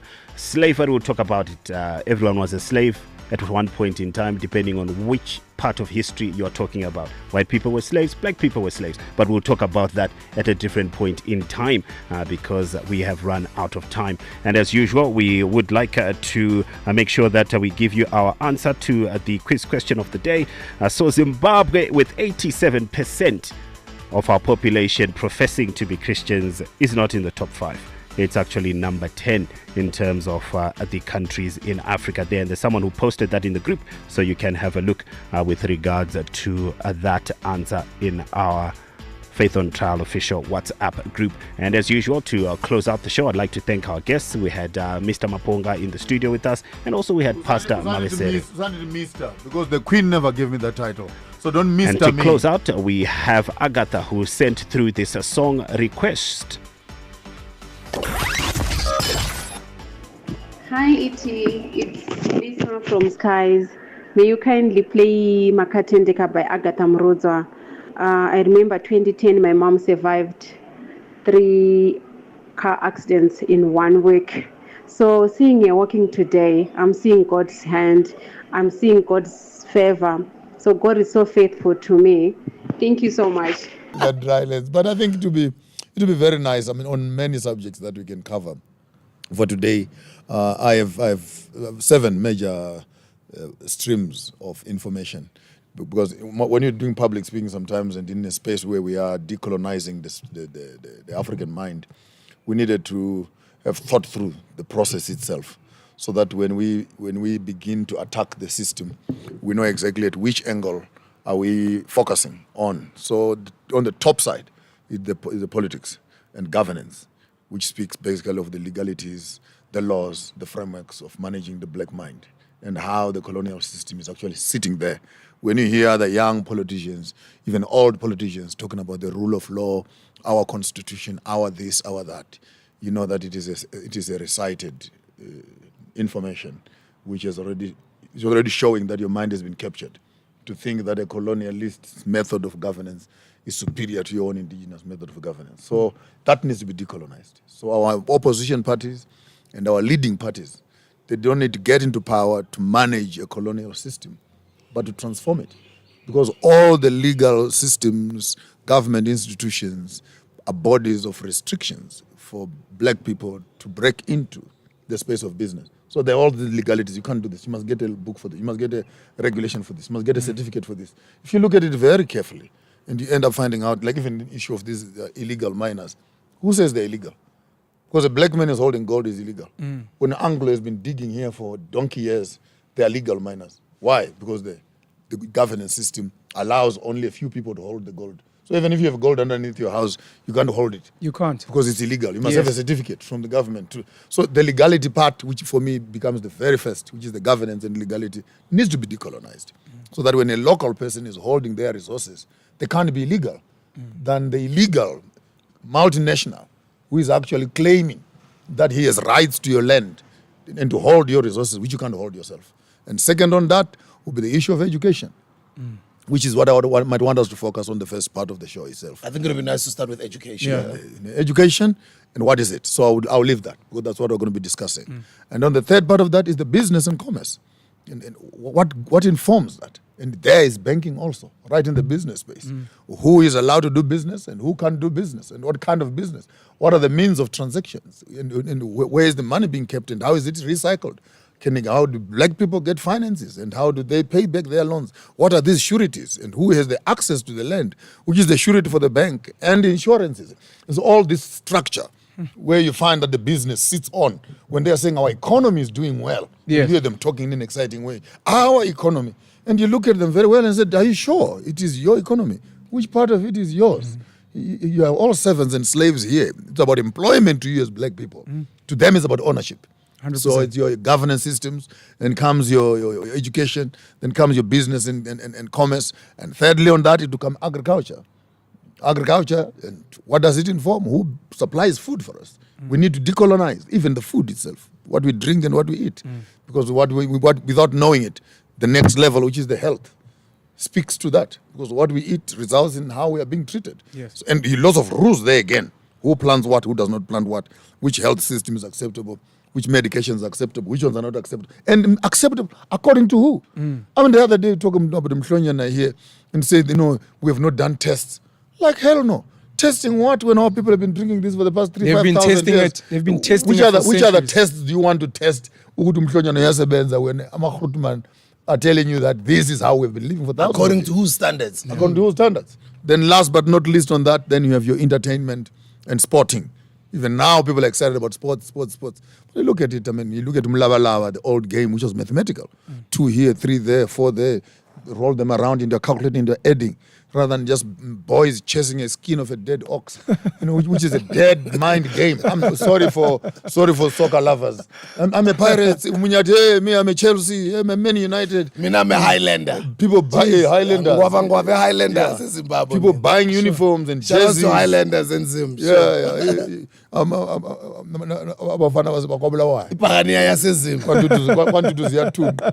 you look at our entertainment and sports and how much colonization has gone in there.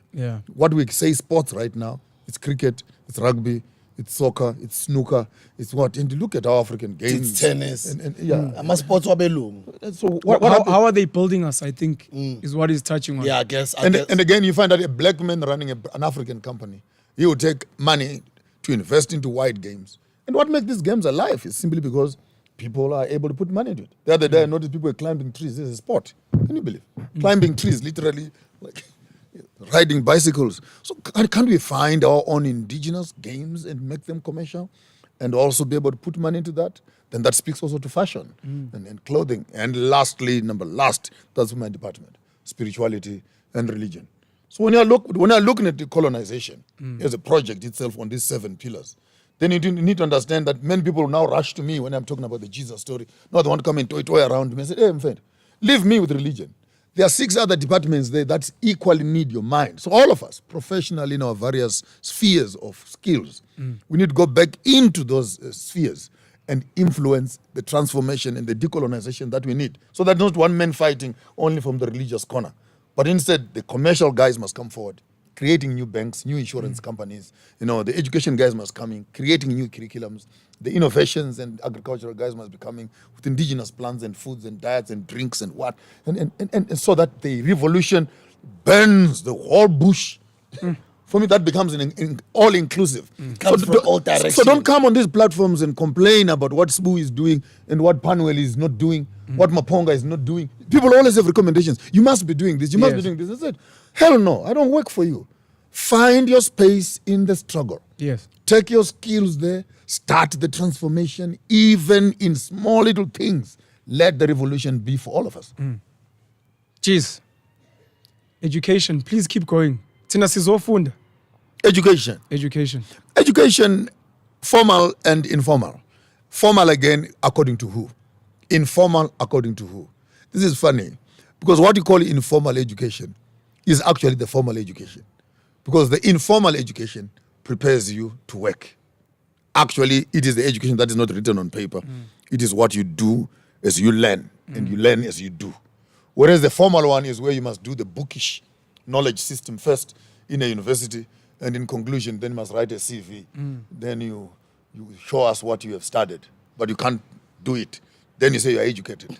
So the African education is called informal. Yeah, of course. The one that actually is practical. But informal education creates some of the most sophisticated things that you can ever imagine, which CNC machines would struggle to make, and we call that informal education. But when you look, let me just look maybe squarely well into what they call the formal education structure. And maybe speak of its advantage first and its disadvantage next. The advantage of the formal education, it standardizes knowledge systems across the globe so that you are able to know what everybody else knows around the world there. Beautiful. It's a waste of time in that the greater percentage of what you're studying from primary school to university is totally junk in the bag. You will not even remember what you studied. That's a fact. That's why parents struggle to help their children with the homework. Yeah. Because it's not practical. You learned it, but you No, we used to spot my exam papers and see which one is coming. And then if you strike the one that is coming, sure. So how what gauge son? Hey, you study paper wrong, you know. Sure. So kids memorize answers, and because you can regurgitate those answers, you are called educated. Sometimes if I have my exam. I've heard those stories. Matiana, we have some concern. Student number. I've heard those stories. I've got time to make money. I don't have time to heard those stories. And listening to the lecture the whole year. No, sure. I'm hustling on campus, bro. Yeah. So if you look at our education system, maybe let me not waste time with arguments. Let me go exactly what I want to say. Then we can actually be able to, we can engage on this one. Yes, sir. I feel I want to give you, for this afternoon in the Hustlers Corner, I want to give you a template, a blueprint of what I think education should be like, particularly for the African child post-21st century. Our education must not be from learning to employment. Our education must be from problem to solution. Let me clarify that. What do I mean by that? It means that a student firstly goes into the community, takes off their shoes, and they walk around the community. They identify the problems in the community, be it water, be it transport, be it communication, be it food, be it anything that you identify. Then after you have identified your problem, then you must come up with what I call a position paper or a proposal. Write a piece of paper, not make it complicated like the business plan. Just explain what you have seen and what kind of a problem it is, how the people are feeling about the problem, and how do you feel about the problem. Take that piece of paper, walk up to an academic institution, and study for the next 3 to 4 years how to solve this particular problem that is in my community. And while you are studying, you start networking. Who can bring solutions into the same problem. By the time you complete studying here, you actually have a business plan. Yes. If the government was serious in terms of youth development funding, this is the group that needed to be funded, who already have studied the problem for 4 years. Enough practicals, enough theories. By the time they get out of university, they got to implement the solution which they identified and they have studied. And now they're implementing. And I think it creates a seamless value chain between the students and their network and them amassing the resources in the community and creating their own businesses, which for me is the perfect solution. So instead of having universities that are waiting for students to come and say, what am I supposed to study? And after they finish studying, they still don't know where they're going to work. And then we talk about unemployment. You're suggesting the other way. The student must approach the institution with documented problems in detail. The institution. These are the problems I want you guys to help me to solve. Then all the professors become referrals. Imagine in Twane, we are going to want to start a radio station. When DJs, you are the teacher there. So what are you going to be doing in that radio station? For the next 4 years, in Twane Lay, if you develop a content. Okay, I'm a morning shows fun. So I say what driver ganj. Afternoon lunch, si share ganj. Afternoon drive, beto ganj. Night drive, share ganj. Other people, you are in there now as a source of information and experience. So people like us will be sitting in the university there to share information with the young people. In that case, you don't need to be a doctor and a professor. If anyone wants to write a book, for example, I've done 15 books in total. I cannot fail to share information on how to write, how to read, how to proofread, what systems do you need to place your book out there and package it and etc. So that universities actually become reference centers of problem solving rather than regurgitating centers of telling us in what other people have done in the past. And when something, these guys who are senior lecturers in commerce, Mutabaruka has never done even a business. He's a poor guy. That is true. He's giving you all the research on how to make money and how to how does a business and economy work. And how can you teach me entrepreneurship? You have never sold even a toothbrush or a toothpick. So you find that our universities must actually be populated with real mentors who are the lecturers. And by mentors, I mean people who have walked the path, who have the experience. The young people come into class, informal class or formal class, to be sharing experiences. So after you've done the water, how is it going to help me who wants to do agriculture? And we have done in your agriculture. How am I going to assist because I want to do transport? Okay, me, I'm not do transport. So how am I going to assist because I want to do fuel? And then you begin to look at these communities as studying not away from themselves. They are studying back into themselves. Right now, the education system we have is a passport of escaping poverty in Africa. 100%. Immediately you hold your degree, the next thing you want is a passport. Yes. Here we are as commercial immigrants from Zimbabwe. Graduated, 2 degrees behind my back, my passport. And where can I work? Where can I work? Then students are slowly and quickly migrating away from their problems and leaving their parents and families in the same poverty that they were in to be looking for employment elsewhere. By the time we are talking about immigration and other things, let's not talk about that. Let's talk about a poor education program that made you so educated that you became irrelevant to your own community. I'm a commercial immigrant myself from KwaZulu. I came to Johannesburg for money after being educated. Even this whole Dudula process, you must be careful because 60% of everyone in Johannesburg is migrant labor children. Let's be honest. Let's be honest. It's migrant labor. Realistically, because we understand how strong the colonization project is, we understand how powerful capitalism is. Do you think realistically it's possible for us to decolonize and decommodify education so that it's solving problems? There's an amazing song by Dead Prez called They Schools that I listened to in varsity, and it was a huge awakening for me during that whole phase, and it's a school I recommend for a lot of our squatters. They Schools by Dead Prez. And it speaks about at the end how their schools are not teaching us how to solve our own problems, how to get our families to work together, how to get our fathers back in the home. The entire financial wealth system, minority wealth system in the world is built on pumping as much money, as much drugs, as much alcohol, as much misinformation as possible so that we are not doing what you're proposing. The issue you're mentioning is critical because education is not just about education now. It has become a commercial hub where universities are mopping money from the community. Yeah. School fees, where book writers are mopping money, where food suppliers are mopping money into running these institutions we call universities and education.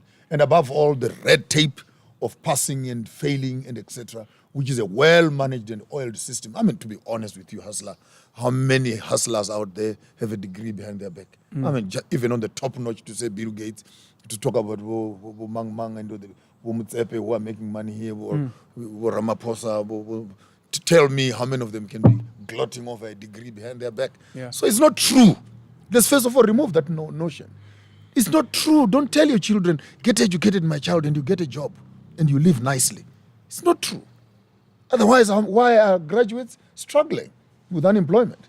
We've got 40% in this country, graduates are unemployed. Education is just a means to an end. It's not an end in itself. So unless and until education meets the needs of the community and you ushering in a solution, becoming a bridge to what the community needs, and they're prepared to pay a premium for it, then you can look at converting a piece of paper into actually an action plan of how you can implement this. But again, how can we transform that? Because for you to be occupied in a political state, you must own this piece of paper. Not because you can do the job, but because you can do the piece of paper. So the world is suffering right now in the hands of educated people. I'd like to say thank you for the fact that you've written 15 books. I'd like to thank you, Sbusiso, for the fact that you've written books. I've written 13 books. I think one of the things that people need to know is we need to write our own stories, document our own stories, our own solutions. These become our books now, saying, these are problems I've identified, this is how I solve them. Oh, I don't have solutions, but these are things I identified. I released one on Monday, actually, entitled African Questions and African Solutions. I was going to write the first book in the world of that nature from my own philosophical gymnastics, and I was getting excited about it. I wanted to write a book that had no statement in it. And 60% of that book, African Questions, African Solutions, it's actually questions. There's no, I'm not recommending anything. I only used the last 20% to say, in some of these issues, this is what I think. Now, the importance of that piece of work that I've done, which is available on Take a Lot right now, it is that many of our masters and graduate students, postgraduate and doctorate students, they are writing these beautiful theses and beautiful papers, but they are answering the wrong questions. So I drafted the 7 issues that I'm talking about on the deconstruction. Yeah. Then I went into each one of those subjects and I bundled them with questions. So you might find 10, 15 pages of questions asking, for example, economy. What is an economy? Who benefits from it? Yes. What is it built upon? And who makes money in an economy? What are the common people doing in an economy? What is the government doing with an economy? Is there an economics of politics? Is there an economics of religion? Is there an economic of healthcare? So 14 pages of rattling with questions. So that if you are supposed to write your PhD degree, for example, you just go in there and pick up that piece of document and pick up those questions. And by the time you answer the first 3-4 pages of those questions, that's enough research paper already. Yeah. So I wrote that book deliberately to encourage many of our graduate students, and I pity them. It's a grace. It's grace from our ancestors that I was given maybe a slightly faster mind to digest quite a voluminous quantity of information. But some of our young people out there who have grown up on bubblegum and cornflakes might not have the privilege and the same advantage. And I'm saying so very gracefully. Yes. That is not everybody who could vigorously interrogate issues at that level. Somebody who interrogates them nicely the way you've put them as well. A book that I would recommend is a book called Powernomics by Dr. Claude Anderson, I think. Claude Anderson. The book that he had written before that I'd also recommend is Black Labor, White Wealth. Breaks them down nicely. I'll recommend it. Go check that out. It's by Dr. Claude Anderson. Yeah. I was given one by Zim Kawana, Black Music, White Money. Black Music, White Money. Yeah. Okay, I'm going to have to go check that out. It's an old book. I have not quite read interesting. We're dropping books. The miseducation of the Negro. Yeah. Dr. Carter. Dr. Carter Woodson. No, let me give them a nice one. Go on Telegram. Go there to a page called Reading Club Farmers of Thought. Reading Club Farmers of Thought. FOT. Okay. On Telegram. Okay. I've uploaded more than 2,500 black books there. It's a full virtual library. Okay. So if any one of the students they wants to start reading from the Zoom economics to black economics to ancient Kemetic knowledge systems to... This is what I wanted to ask when I was saying congrats on the books and congrats on the new book as well. I wanted to ask, because I know we've spoken about it, indigenous knowledge systems and farmers of thought. Excuse me, and the before contribution to education. Before he answers that question, Sure. can you please remind us the book that you've just dropped on Monday? What is it called? It's called African Questions and African Solutions. African Questions. And African Solutions, yes. African Solutions. It's on Take a Lot already and on Amazon. Yeah. African Solutions. Okay. Thank you. Sorry about that. Sure. Daniel. Sorry, brother. Indigenous knowledge systems, farmers of thought, the work that you're doing. And I just want to add that I think it's very powerful that you're getting people to begin interrogating the questions that we're asking. Because part of the reason why we're coming up with the wrong solutions might be because we're answering the wrong questions. So thank you very much for that. And honestly speaking, this decolonization project is rather frustrating because you are coming at the tail end of the conversation when children have already drunk the poison to the brim.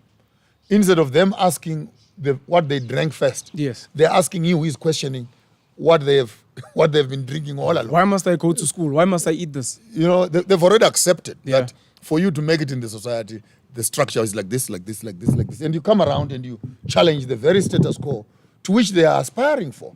And some of them feel like we've gone too far. We can't turn back. But I know it took one generation to lose land. It will take one generation to get it back. It took one generation to say yes, bus. It will take one generation to say no, bus.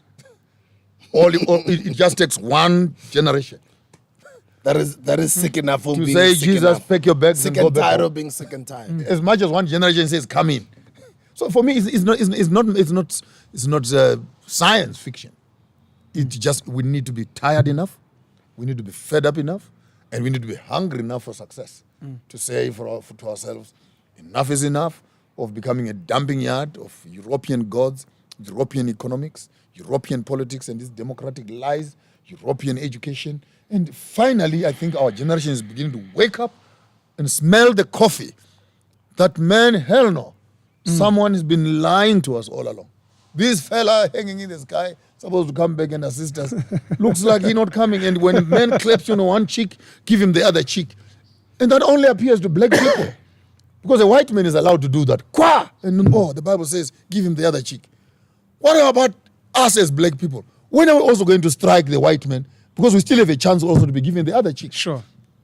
Let us strike you and then you can get Does that the make other sense? cheek. Totally makes When sense. you have smashed me, it's fine. You have struck me. It doesn't make sense. And you can get away with No, it. it doesn't. It now, doesn't when make my turn comes, no. The Bible says forgive and love those that hate you. So this gospel have kind of messed up the African mind, killed our zeal, and kind of crippled our energy. Because right now when we look at a white man, we are looking at someone who looks like Jesus.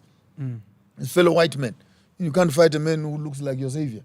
So even the iconography itself is colonial. Because by accepting the religion, you have already crippled yourself politically. I wonder if is that making sense? Now you cannot fight this because you're working for this. You're already captured by this. And before we notice it, hence spiritual liberation is key. Because within the spirituality of people is the mindset of the people. That's where the software lies. The ethics and the morality, the cultural issues, identity.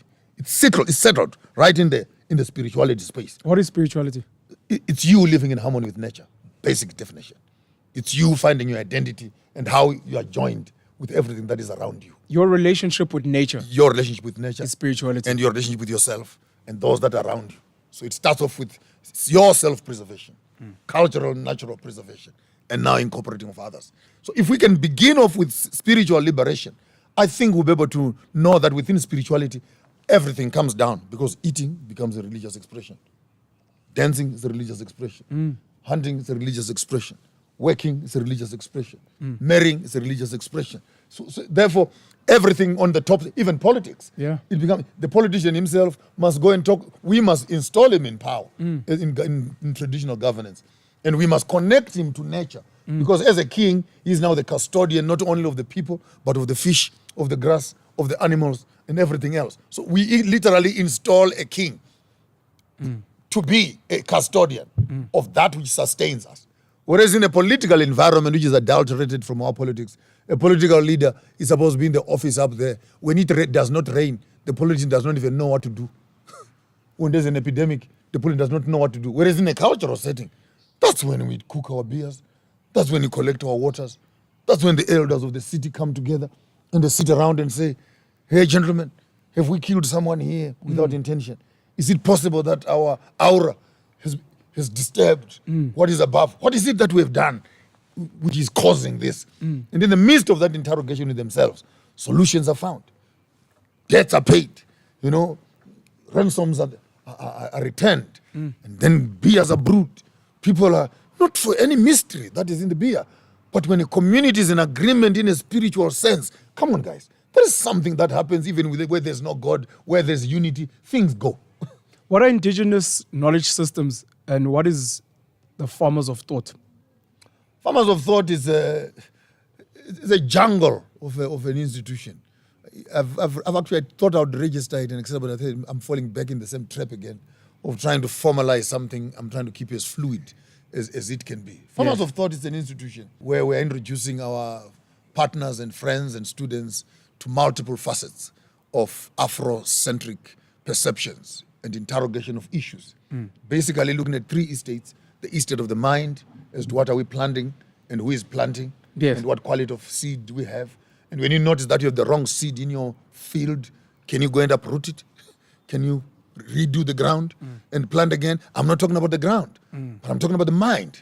So we use the caricature or the illustration of land as a direct parallel with the land as of the mind itself. So what you do on the land, you work on it, you break it, you plant on it, you trim, prune trees, and you harvest from it. So whoever plants information on your mind has permission to harvest in it because they had access into it.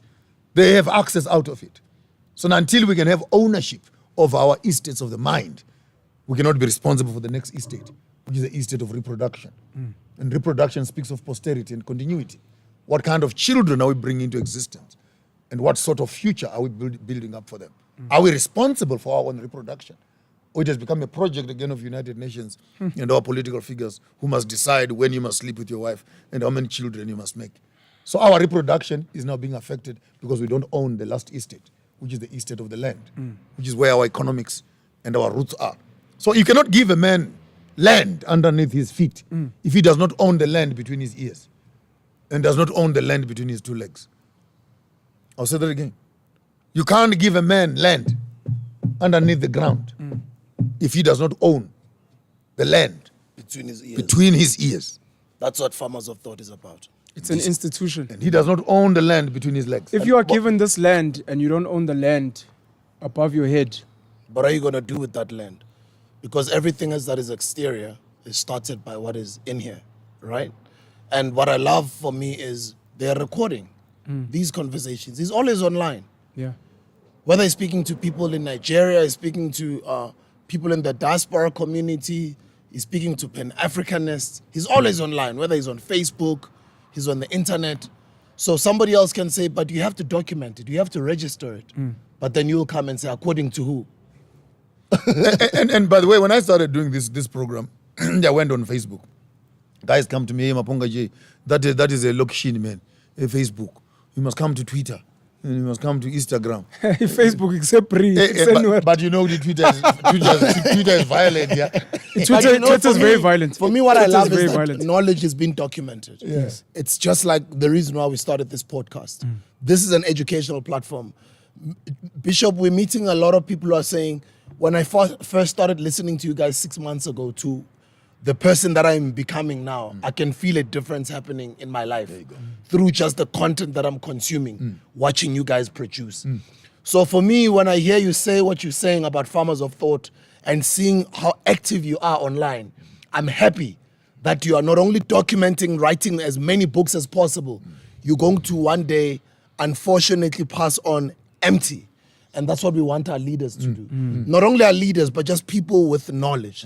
I would like for them to pass on with as much knowledge as possible poured into this world for future generations to learn from. The only problems that we'll have is obviously the censorship. But I really do think he's got a lot of content out there. And people like him should record content. Yes. I was trying to encourage our Dr. Lazulu Shaba even last week. He says, no, I don't want to open a Facebook account. No, I'm not those things. Man, I'm fine in my lecture room. Yeah. And then he even said his lectures are open to even the public. And then I said, when I visit you one day, I'll capture it. if I find Uguti, it's possible to not only capture it once, Uguti, we make it an ongoing thing. We speak to UCT to agree and officially record your lectures. Not necessarily for us on the internet, for your class. We record each and every lecture, we put it online. If that's good, let's go right ahead. So congratulations with what you're doing, documenting the truth. It's very and again, the informal, quote unquote, informal way of doing my kind of lectures is that you don't want someone to feel like they're in class. It already creates that. Yeah, it has to be organic. So it's once every 2 days, once every 3 days. Like you're doing also. You drop in a line, but it's shocking the number of PhD students we have produced from Farmers of Thought. It's shocking the number of papers that I've had to supervise and check behind closed doors. It's shocking the number of books I've had to edit and put a forward to from the Farmers of Thought. It's shocking the number of universities that are actually using my lectures in their mainstream classes. Is that not funny?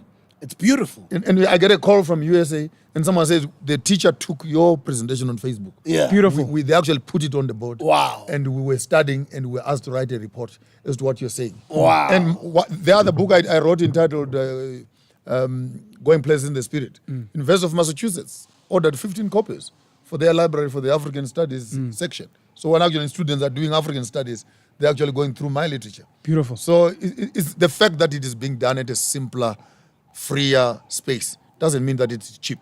The bigger institutions out there are actually making money out of this. But I thought where my people are, that's where I belong. Even the poor person, invest in Cape Town. Yes. He has a right of sitting next to Maponga J and getting what the person at Harvard is studying on his screen out there. The decentralization of education. That's What are indigenous knowledge systems? Indigenous knowledge systems are the blueprint of the past. Survival techniques, artistic crafts, medicines, and all. It's in a whole amalgamation of cultural survival, and the amount of research and experiments that our forefathers and ancestors did, tampering around with materials, tampering around with patterns of cosmology, weather patterns, and etc. Their entire understanding, from the animal kingdom to flora to agriculture to land to soil to crafting to what. When you put all that information together, your university is too small to contain that amount of information. Yes. That when a woman is pregnant, another woman can wash her hands in some chemical, lie her down, and move her hands on top of and the baby, without being touched, will turn in the womb and infest the canal. Now that's science. Yes. That's science. It's best. Yes. That when chickens are fighting in the yard, and my grandfather says, "Yeah, get ready, some visitors are coming." And for sure, before you finish it, one of those chickens were eating it tonight. You're able to read when you see clouds of this nature and say, yeah, this year we're going to have locusts. Oh, man, bad, guys. This year, it's going to be dry. And they are able to interpret all these things by this way and the direction the wind is blowing and be able to tell that this animal is sick without putting a thermometer in it. By simply looking at the dung of a cow, they can tell whether this animal has eaten poison or stuff like that. Now, to me, that's knowledge that breathes with us constantly without even going to school to study. To be able to look at a paw of a lion in the bush and tell it passed by here 3 days ago and it went in this direction and it's actually sick. It has a broken leg because the nail is dragging on the small little things like that. I get excited. Who killed this for us? Who destroyed these systems for us? Because they've been there. You just need to take off your shoes, Panwell. It's the 1st today, Penyo. By Yes. the way, we're recording this episode on the 1st, and it's going out this Monday. The Monday is going to be the 5th, ne? What's the date on Monday? It's the 7th. Yeah, so, look at the flowers. Maybe the 7th. Today it must be the 5th. 1, 2, yeah, the 5th. Yeah. Ne? Yeah. So you look at it's African New Year. It is African New Year. Yeah. And I think what's going to be exciting with some of the work we're doing on the virtual Mkuku is it's not just the rebirth of nature this year in 2022. Some people believe in numbers, numerology. It seems like there's a rebirth just of the mind in itself. The talk you gave about the 3 estates, between the ears, between your legs, under your feet, I remember you did an interview with a brother of ours, the brothers of DJ Tibo Touch, and it's trended and it was mind blowing. And I'm so thankful that you're rehashing this, because some of this information, some of the virtual squatters that watch us are going to be hearing it for the first time, and it's going to blow their minds. We keep on saying it, and by the way, repetition is all. Yes. We keep on saying it. You cannot marry my child before you make the ground pregnant. Get the ground pregnant first, then you can get a woman pregnant. What does that mean? You must love the ground first before you can love a woman. Learn to look after the ground. Then you can learn how to look after a woman. We keep on saying it again. When the face is beautiful and the software is not working, hardware suffers. Farmers of thought, FOT on Telegram. When a country is beautiful and leadership is not working, the resources are messed up. So it's a thinking space. Yes. Buffett. We're in a philosophical way of blowing up small little things and creating a thinking pattern so that there is an awakening of some sort in your spirit. When I say to you, who can touch your woman and you can be comfortable? And say, no one can touch my woman. But why are you allowing them to touch your land? Someone has a mixed feeling of anger. Yes. And say, but how can I only be personal about this and I can't be personal about it? So the conversation is intended to cause an awakening in the spirit of the African and say, well, we need to look back in ourselves and say these things are entrenched in us and we cannot allow ourselves to become second-class citizens in our own land. Where do people go? A young child is listening and they want to go somewhere. Telegram, Farmers of Thought, your Facebook page, because they want to start this journey. They want Farmers of Thought. They want to wake up. They want to wake up. They want to own the real Farmers of estate Thought in has their been mind. running from 2010, 2011. There's a lot of work that I've put out there, both written and video. You go to Google and you type in Farmers of Thought. Facebook, Farmers of Thought. Joshua Maponga, Farmers of Thought, or Maponga GII, Farmers of Thought is there. And then what you do if you are a young student, don't come here towards the 2021s, 2020s, because the soup was getting much thicker. And I know many of you young hustlers there, you are recovering addicts from the Christian perspective. So you may want to start. Right in the 2010s, 2009s when I started, and I was quoting Bible verses, and then I will always have the extension of the verses here. But do you also see the picture here? If they say the white man is the Jew right now in Jerusalem, so is it possible that white people are the ones who were slaves in Egypt during the times of Moses? And I'm just causing you to begin to think, so are we saying that whites were actually slaves in Africa for 400 years? And if the Bible says, you are my people, you'll be taken over as slaves to lands afar. So did the white people go to America as slaves? And so I was already beginning to deconstruct some of these misunderstandings and misnomers, which have made themselves into the religious space and have been accepted as truth. So it will be safe for young students. Start at the back. Don't feel bad. And slowly begin to move up. By the time you see me burning the white Jesus in 2018, 2019, and I did a ceremony by myself to burn the white Jesus. I burned him myself. I said, tell him to come down from heaven and redeem himself from me. You need to understand I have matured to that understanding. So if you go backwards, you may be frustrated. So, and this is all on Facebook? It's all on Facebook. Okay, lovely. The journey has been documented. Even from when you started, all on Facebook? 2010. Oh, this is beautiful. All on Facebook. Oh, it's beautiful. And some people, young people come to me and say, no, we want you to mentor me. I said, you're not ready. Go back. Yeah. No, I'm serious. I've about 10, 15 students who have come up, and none of them has come back. I said, okay, you want me to mentor you? Good. Now go on my Facebook page. Cut and paste every document that I've written and create the first document. Bring that document to me, and that will be your first assignment. No one has come back. Yeah, they're not ready. No one has come back. Because I say, if you bring that work, then I'll say translate it or start interrogating it.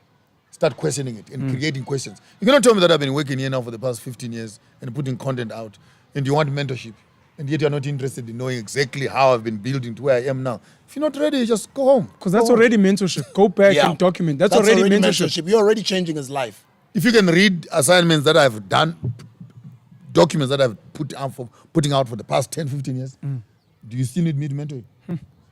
Plus That's videos. mentorship. That's everything. Then you notice that they just use this word for cosmetic. They just want to see you Like and mentorship, be Maponga close ki to you. mentor yaka. Yeah. I don't mentor anybody. Hey, I'm your follower. You follow. I said, don't stop following me. I don't want anyone to follow me. Walk with me here. Come on. I want company. Don't tell me you're walking behind me as if you're going to be critiquing me as to what I'm doing here. I'm not going anywhere. So don't follow me anyway. I've got two quick questions. The first one is, how did you get it right after being such a great leader in the church? I think it was for 30 years or so. How did you get it right to still be able to retain your mental integrity from your ancestors, to be able to have that spiritual revolution without being contaminated deeply beyond repair? And then secondly, we spoke about education. Zimbabwe has got one of the greatest education systems on this continent.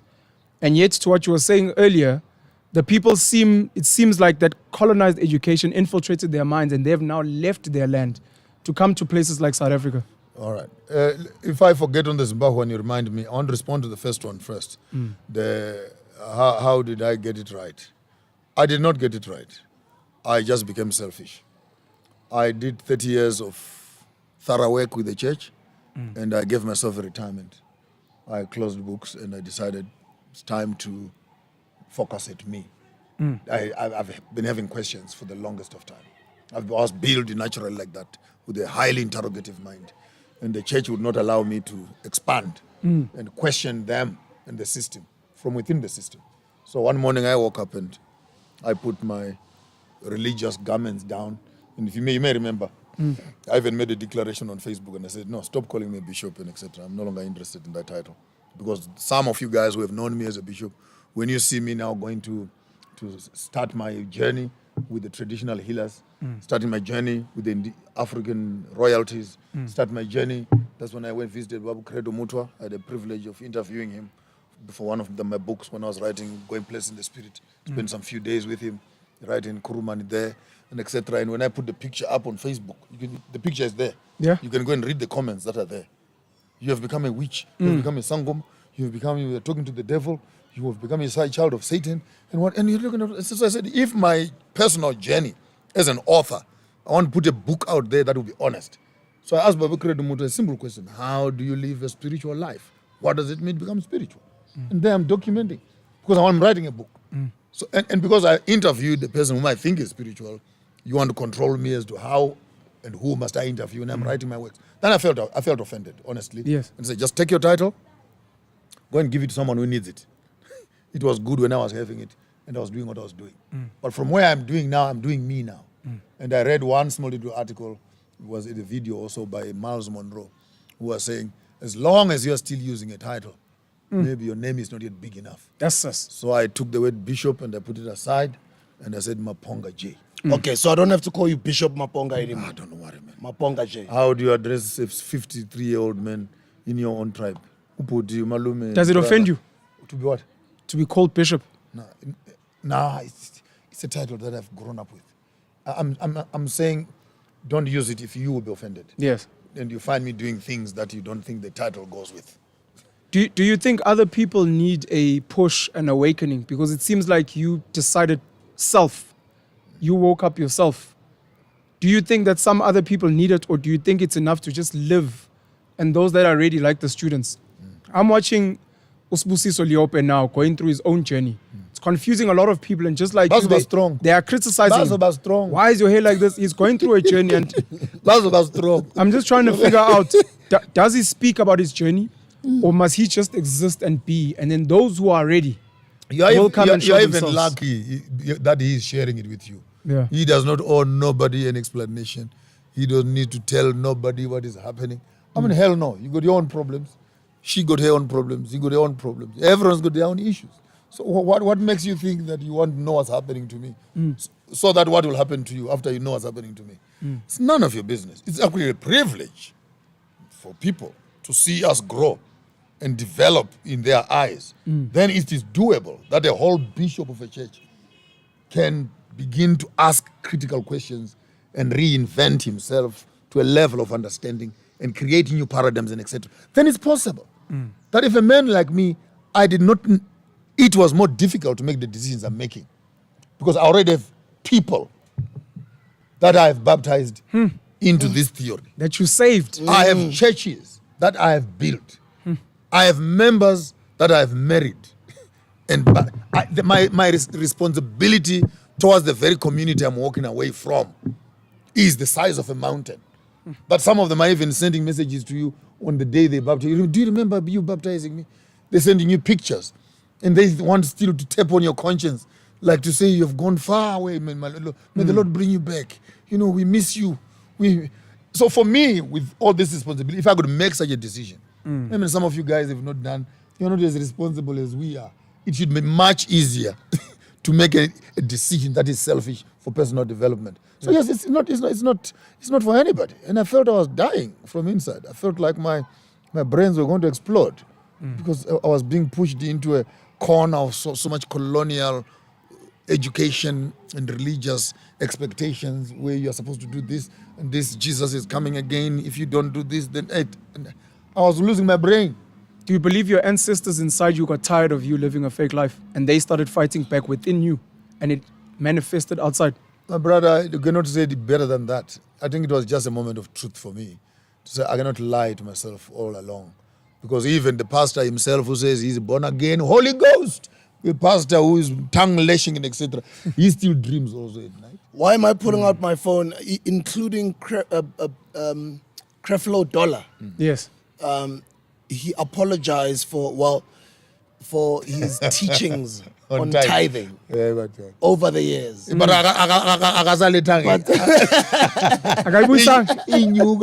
didn't pay back the money.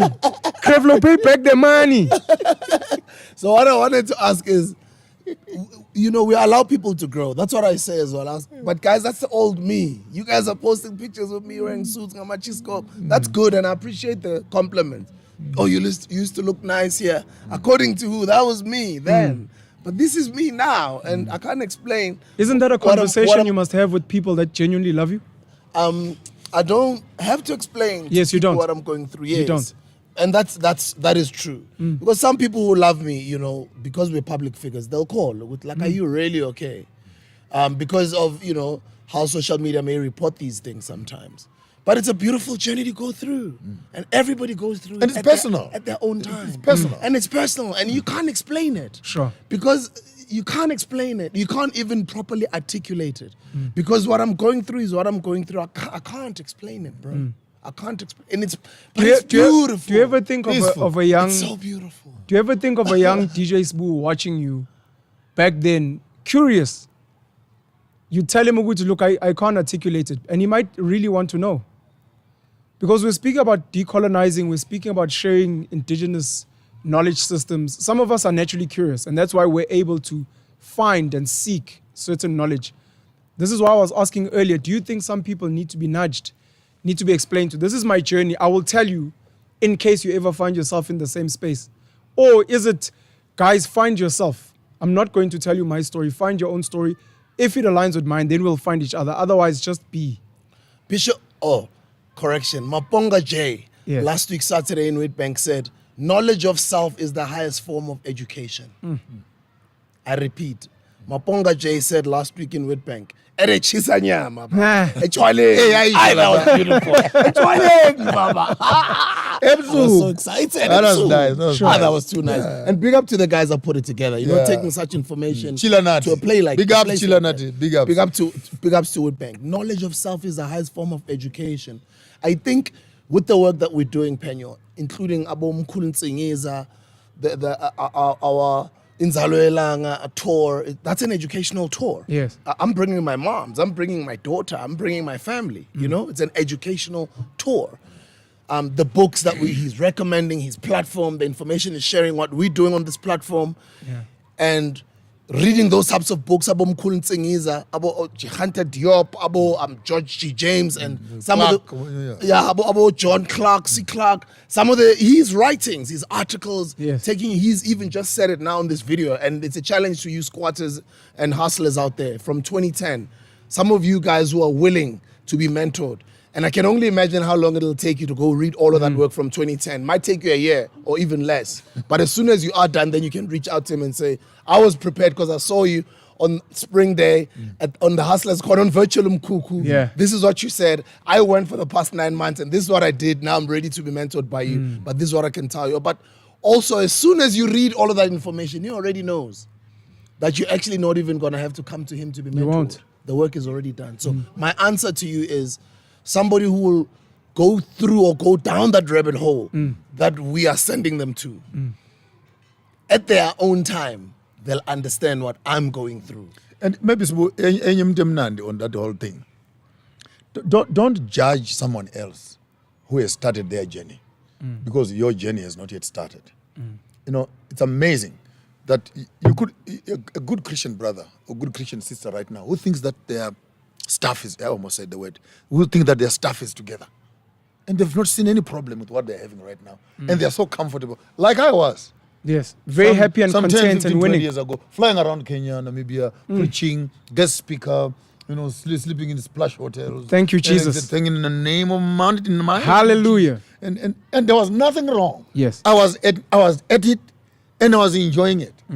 And the fact that I was there, how bad do I feel now when I became judgmental to some of those who had started their journey towards their own destinies?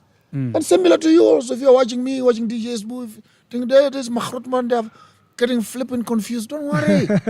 Your time will come. There's another book that we released the last year, Find Your Truth. Find Your Truth. It's also on Amazon. It's also on Take a Lot. Find your truth, not my truth. Find your truth. Just what is that you call your truth? If your truth is colonial knowledge system, is your truth your traditional, what is your truth? Your teacher's education is your truth?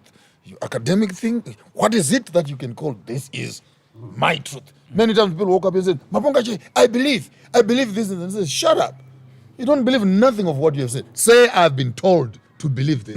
Because if I should interrogate your process of thinking to come to that conclusion, I'll find a group of teachers indoctrinating you and brainwashing you. At the end of the day, I believe. He broke it down so nicely on that concept of the thinking tool. You don't have it right now. It would have been beautiful to illustrate it here on this video. I would have really loved it. Do you need a stick 9, do? Yeah, I can use my cup. Yeah, That's you why can I use the keep- cup. Oh, that's why you came with it, yeah. I would like for he simplified it so beautifully. Echwaleni, Baba. Echwaleni. I wanted to emphasize to what you were saying about the squatters that want to start their journey. When the student is ready, the teacher will appear. So Let's it's go. up to you. We're not going to force you. All we're doing, like Morpheus in the Matrix, is we're showing you that there's another door. Yeah. It's really up to you, Red Pill Nation, if you're willing to walk through it. So the thinking tool will be designed something like this. It will have 3 columns on it. So if it was, usually I carry my stick or my spear that has the same illustration. So you have 1 block of time, 2nd block of time, 3 block of time. So let's say this represents the past. Of course, that's where our destiny sits on. It sits on the past, where we're coming from. This becomes the present, which is actually an incubant, like a container, where stuff from the past is all locked up here to create what we call the present. I like in the opening part here, it represents the future, full of opportunities, the unknown, and ready to be filled in with new possibilities, and etc. So the past, the present, and the future. And then the first ring that is here would say that represents the Western education. The second ring that is here would say that represents the Northern education. Then the third ring that is here, it represents the Chinese and the Eastern education. And the last ring that is here, that represents the African, which is the Ubuntu kind of thing. So when you ask me a question, I ask myself 7 questions before I even answer you. What was it like in the past? What is it like in the present? What will it be like in the future? How are the Americans doing it?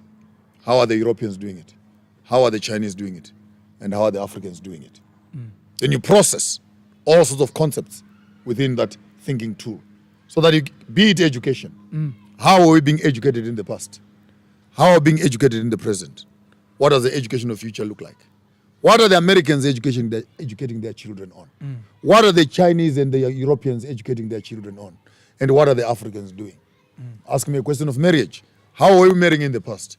How are we marrying in the present? How will we marry in the future? How are the Americans getting married? How are the Europeans getting married? How are the Chinese and Indians getting married? how are the Africans getting married? In conclusion, many times we think like this as Africans. Firstly, we want to prioritize the Americans, the Europeans, the Chinese, and the Africans last. But the correct way of thinking must be from this way. Ubuntu first. We interpret the world from ourselves towards them. So firstly, if you are talking about marriage, I don't have to worry about what the Europeans are saying. I don't have to worry about what the Americans and the Chinese are saying. The question is, what do I say here? So here's an African who is busy trying to get a white dress, but an African who wants a white dress, a European ring, and a Chinese shoe to get married as an African. And we wonder why these things not working. But because we are taking what does not belong to us and we are prioritizing it and we are undermining exactly the essence of our being. So in terms of thinking, you can process. I can take my thinking tool or my cup like this and I can sit in the garden and I can just pick up a subject in my mind and I start just processing it through without talking to anybody. And you find me giggling all by myself. For example, let's move to the next subject. We said from education we're going to, we said politics, or we said politics. No, I wanted to speak about the real estate of the mind and the fact that it's been tampered with by colonial education. Zimbabwe has got one of the best, as far as we know, education systems on the continent, which is colonial. And yet we're seeing their people running away from their land.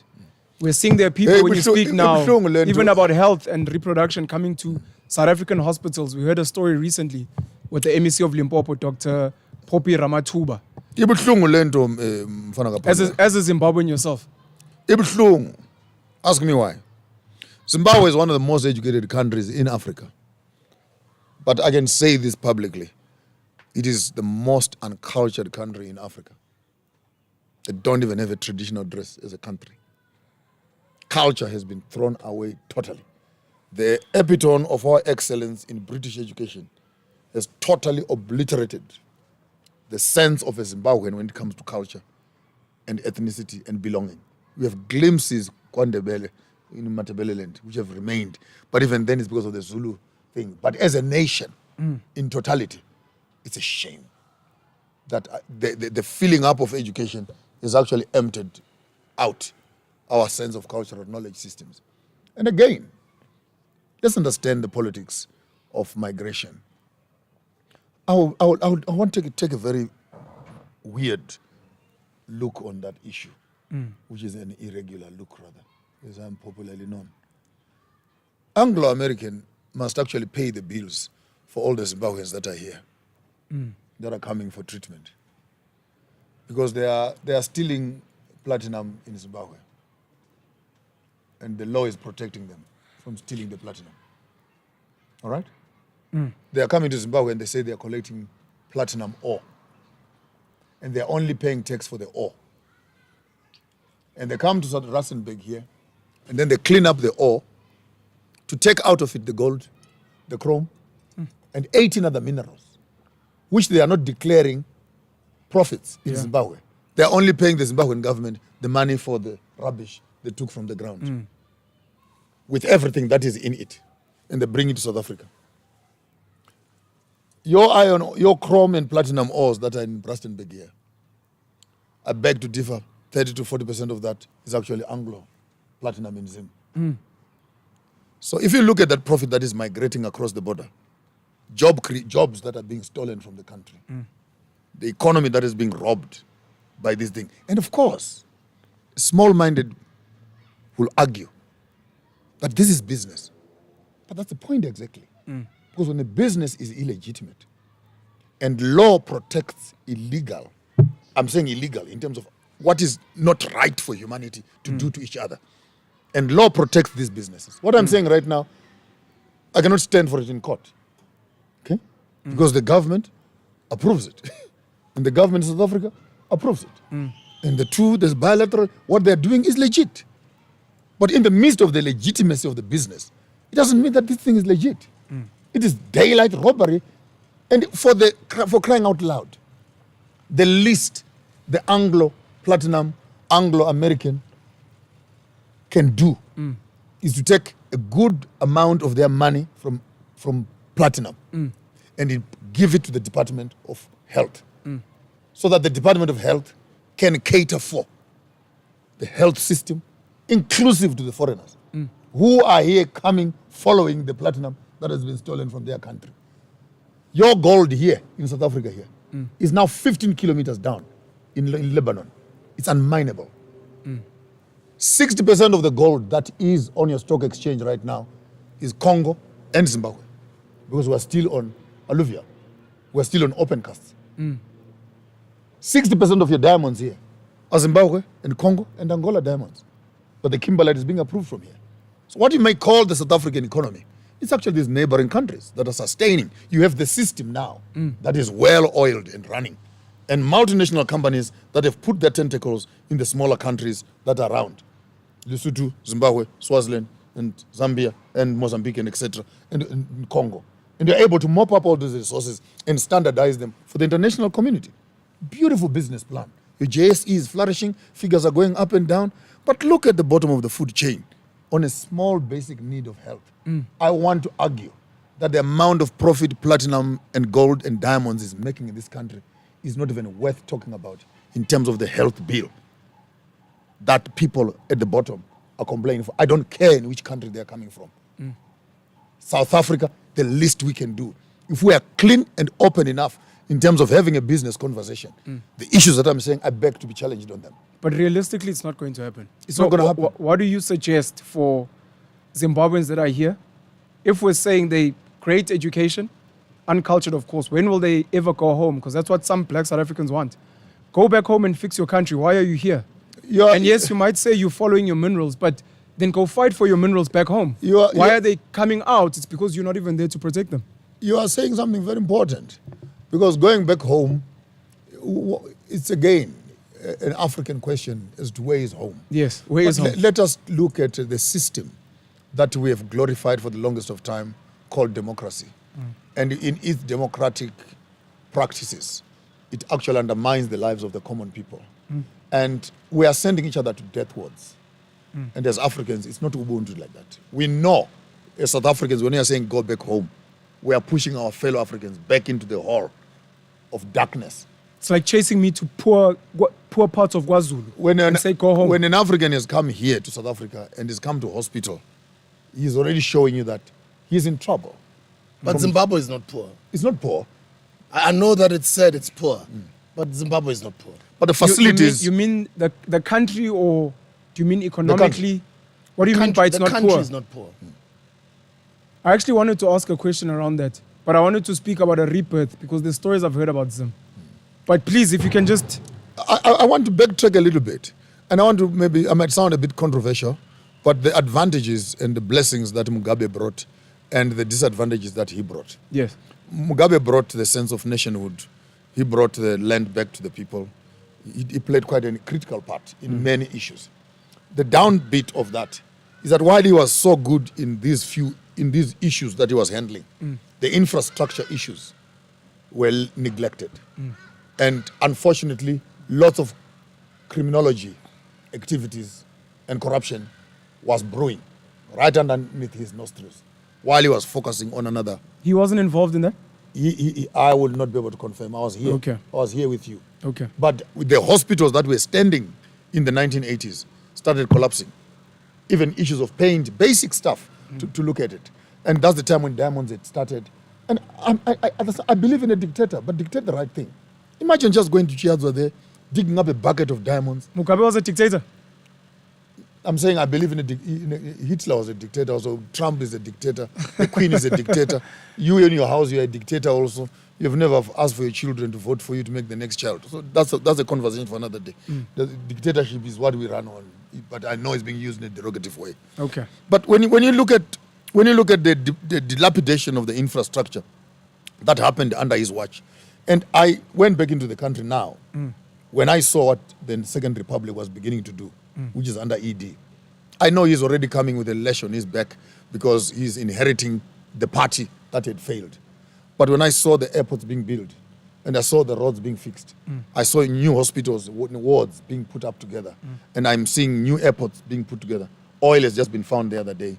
Power is being fixed up and that's the reason I'm in Zimbabwe actually. I saw some new Zimbabwean gold coins as well. Yes, we're throwing away the American dollar back into the coin. And for me, these are the kind of things that are happening. Yes, the people are in South Africa here looking for treatment, and the politicizing of people's health, even for our honorable MEC.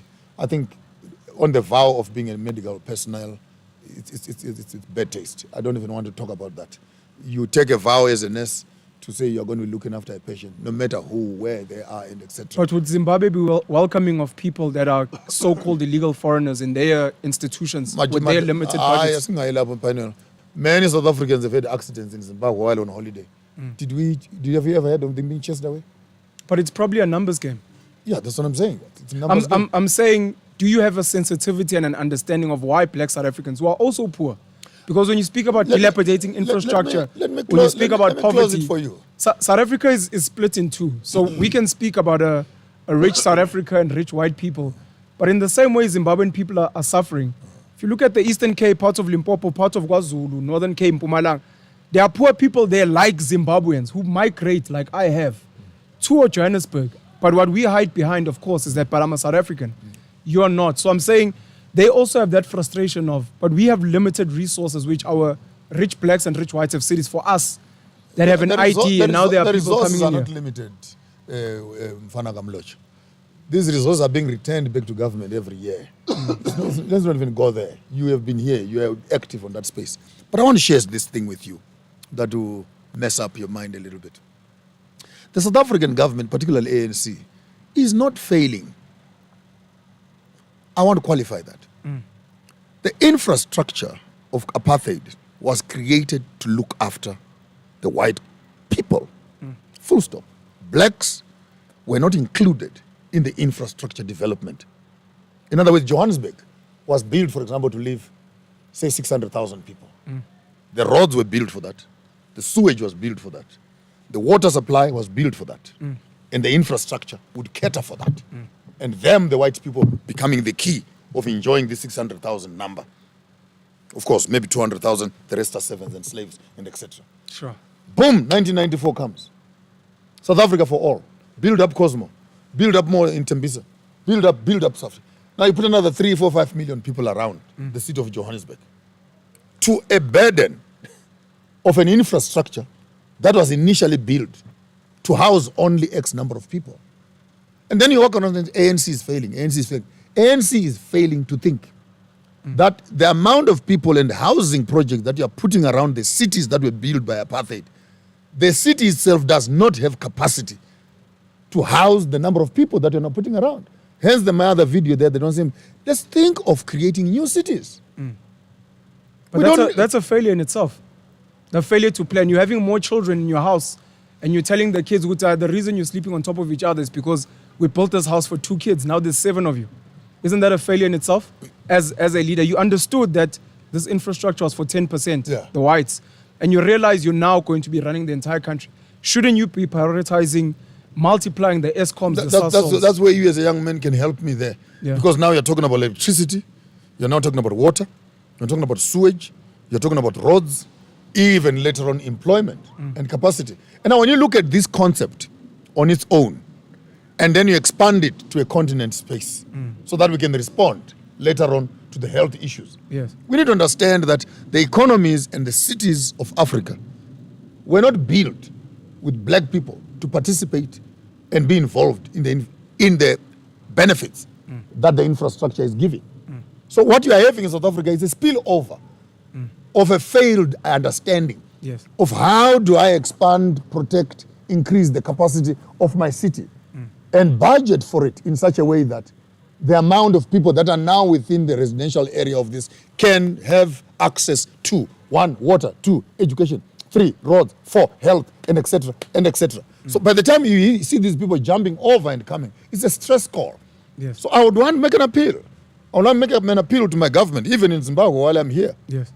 That please, Honorable Mnangagwa and the parliament and the government in Zimbabwe, it's never too late to have build up one of the biggest hospitals we need right now is in Beitbridge, because that is the border through which people are running off.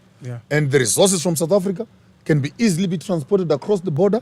So we can actually have one of the best hospitals right at the gate where people are running away into South Africa. What is happening in Louis Trichardt and what's happening in Messina, weather and everything else, we are literally 1 kilometer away from each other.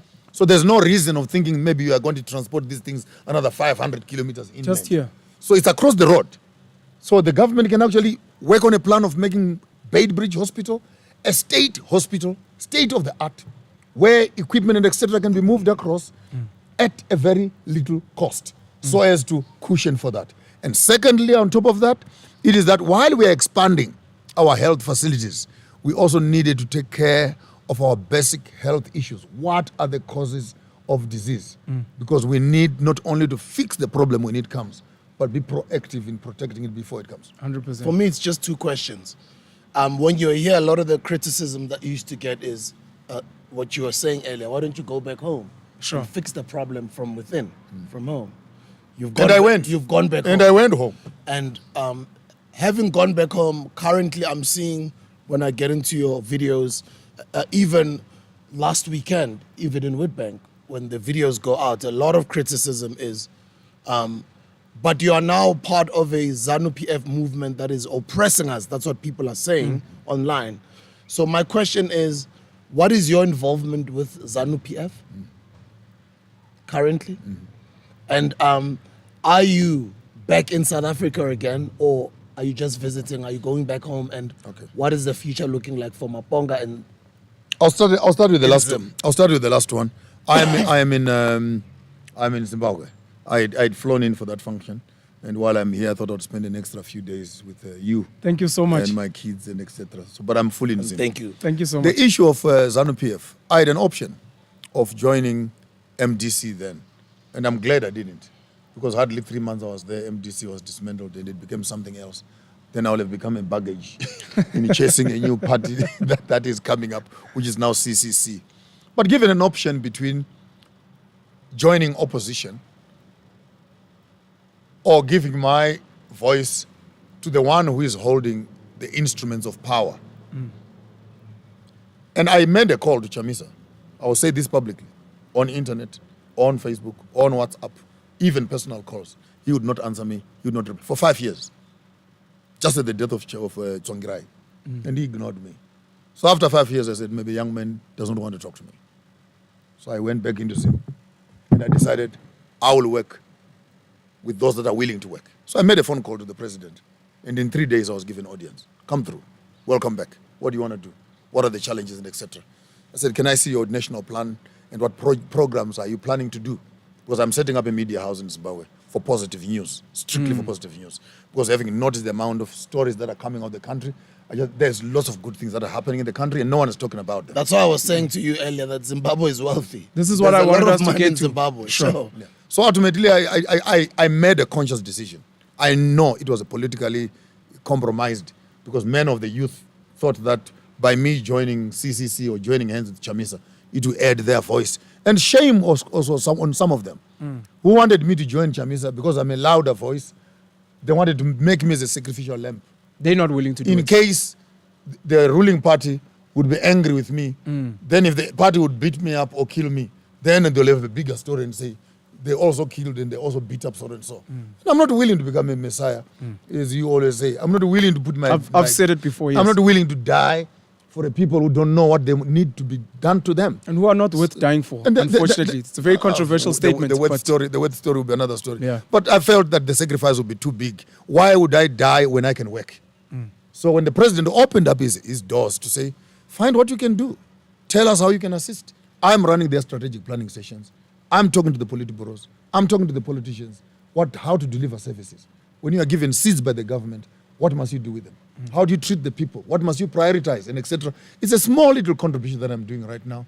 But for the next 5-10 years, it's a space that I want to start growing so effectively that by the time the government is running, they should come through some of these conversations and we can tell them exactly what the people are thinking in-house and in diaspora, having lived in both ends. So it's not that I'm working for ZANU-PF.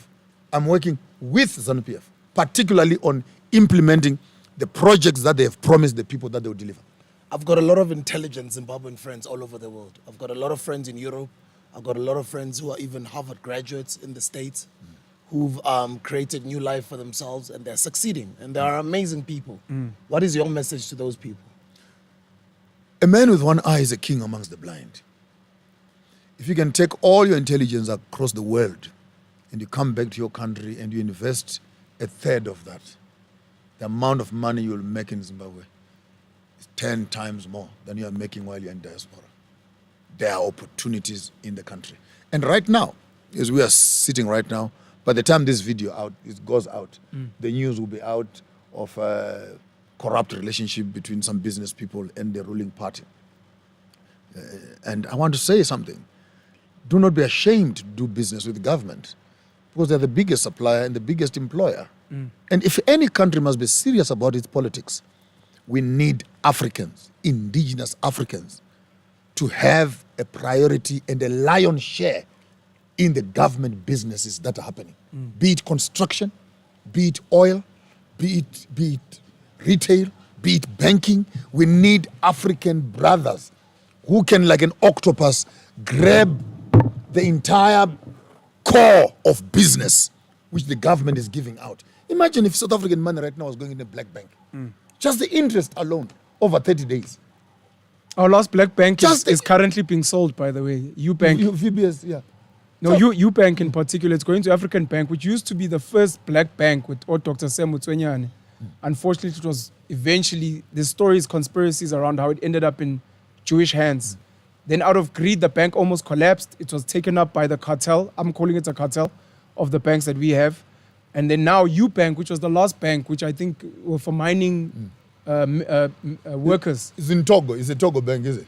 UBank, it used to be... The headquarters is in Togo? No, I think it's here. It's a South African bank. But now it's being bought up by African Bank. No, just you. UBank. UBank, okay. yeah. Okay. Right. So yeah, but it's quite interesting for me. And I'm happy with this conversation you're having. It sounds like you're saying Mnangagwa is a good president. He's a new dawn for Zimbabwe. I wanted to ask, and this is going to be important and quite funny for South Africans. Ex-CEO of Eskom, Matsila Koko, has currently got a project in Zim generating power. Would you suggest for South Africans, and this is now going to be the twist in the tail, not the educated Zimbabweans, not other Zimbabweans, would you suggest even for South Africans, guys, there are opportunities in Zim. Come to Zim, we have land. Come farm with us, come mine with us, come build with us as South Africans. While you're saying there are Zimbabweans there, come join us, because there are opportunities then you can make money as a South African. When it was Bula, and I think he has been in Zim, and it could be quite interesting to, next time you come, yes. I would want to take it personally, to show you the Xhosa community in Zimbabwe. Yes. The Zulu communities that are in Zimbabwe. The Ndebele communities that are in Zimbabwe. Huge communities, like Bombembesi, Skotini. They still do the circumcision right as the Xhosas are doing right here in South Africa. Word for word. This whole border story is another story for another day. But opportunities that are in Zimbabwe are immeasurable. My idea, weird as it sounds, is that SADC region, of which South Africa is part of, we need to understand who is good in agriculture in the SADC, who has got good land, and who has got good water and rainfall. Then let's plant our food there. All of us in SADC. Who has got good mining? Who's got good harbor? Who's got good plantations and trees for forestry? You know, and then before you notice it, each country will attract to itself people who have the skills and the appetites of doing what is happening in that business. There are lots of South African miners right now who are languishing with their appetite for mining when you can actually buy a mine in Zimbabwe for less than 20,000 rand. Ibu, what are you saying to us now? We want to buy land. I'm not joking. We want to buy buying land. mines in Zimbabwe for 20,000 rand. I'm not joking. As virtual Mkuku, we must own land in Zim. Not a land, a mine. A mine. We can own a mine. Own a That's gold what he's mine. saying. I will, when I get back to Zim, I'll organize for you a concession for a gold mine to show that I'm serious. You bring the papers here on the show and show them. And with the exact amount of money it will cost you to set up a mine, a gold mine, with 200 years worth of mining in it. My business partner at Mofa is a miner, so yes. That sounds. I will remind me. I'll personally do that. I'll get a concession in your hands and say, here you are. Very sweet news, but I'm also not surprised. Boils back down to what I was saying to you earlier. Zimbabwe is not poor, bro. Zimbabwe I is went not poor. to Rhodes University. Shout out to Cecil John Rhodes. Okay. You guys love Rhodes, shout by out the to way. Rhodes. I think he's buried in Zim. He I loves want Zimbabwe. Rhodes must fall. I want you to remember. bomb. I want to bomb his grave. It's in Zimbabwe. Yeah. Cecil John You Rhodes guys loves are- Zimbabwe. You guys are struggling with the statue. Yes. We still have his grave. do Zimbabweans not like Cecil John Rhodes? My understanding was that they loved him very much. When you say they, who are they? It's just what I've read from literature. This literature we are given. I mean, we don't love. He was buried at our shrine in Matopos, which is our ancestral shrine where we used to do our worship services. And there's a strong feeling right now that he must be dug up and thrown into the rivers, and he must go back because he desecrated our natural shrine. So he's no longer the sentiments of Rhodesia, which combined Zimbabwe, Malawi, and Zambia. He is actually the source of our problems, Rhodes. Okay. Yeah. Bob Marley has a very famous song called Zimbabwe. He came to our independence. Can you imagine Mugabe? Straight as he was as a president, who did he invite to celebrate the independence of Zimbabwe? It was Bob Marley himself. Bob Marley was our guest artist Nesta. on the evening of our independence in Zimbabwe. You saw the British flag going down, yes, and the Zimbabwean flag going up. What a prophetic moment that actually Bob Marley came here and sang from Zimbabwean land, emancipate yourself from mental slavery. Boom. We are the only country maybe in the South here who can boast that message arrived in person. Do you believe that Zimbabwe might still, because I believe in the past it was a leader in intellectualism, in wealth. I mean, outside of the Democratic Republic of the Congo, do you believe that Zimbabwe might be the future of the African continent? Angikulahlele nje ngesineke ngingakujahile mfana kamlotsho. Yes. Ukuthi imvula mayina so ayikhohlwa lapha ehambe khona. When it rains, yes, the rain will always go where it traveled before. Wisdom is like that. And countries are like that. Leaders will come and go, but the land will remain. And its history will not be obliterated. The fact that Zimbabwe right now has put the coin out. Did you notice South African government, Reserve Bank, is now playing around the issue of the coin also? They have theirs. They're following the leader. They have 180,000 worth of a coin that Yes. they are planning to start up now. They say, oh, wow, 180. Ours is just 1,000. It's 18,000. But imagine the thought-leading pattern which we are having. And this, for me, this is a sad thing for South Africa. Because you guys should have taken the worst of the errors that the rest of the African countries had done. From Kwame Nkrumah to Kaunda, to Nyerere, to Machero. By the time we go to Mandela, you guys should have known that the white men don't change. You should have seen the tradition going up north and how all of the countries of the north were failing states and what is it that had caused them to fail. Now you come around here, you just change the leaders. You don't change the system. They got democracy, or they got freedom way before us as a And nation. you did not go to war to fight for democracy. Yeah. You went to fight for land and its resources. Now you come around, all of a sudden coming from the day, we got our democracy back. You can vote. We never lost it.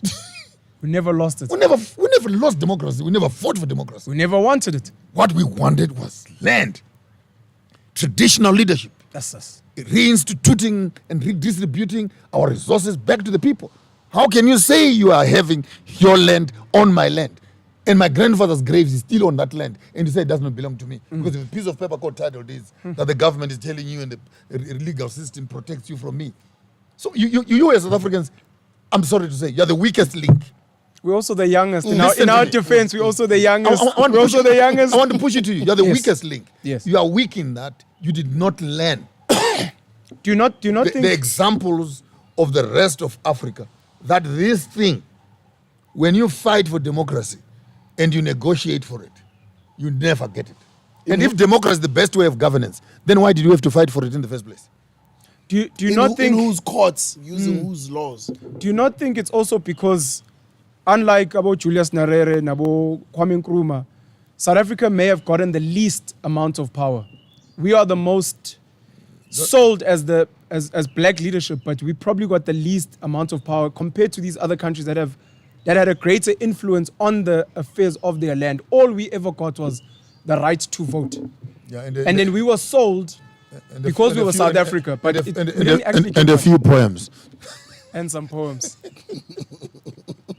No, well, but without being derogative, you cannot change drivers when the car has no wheels, and you expect to start the journey.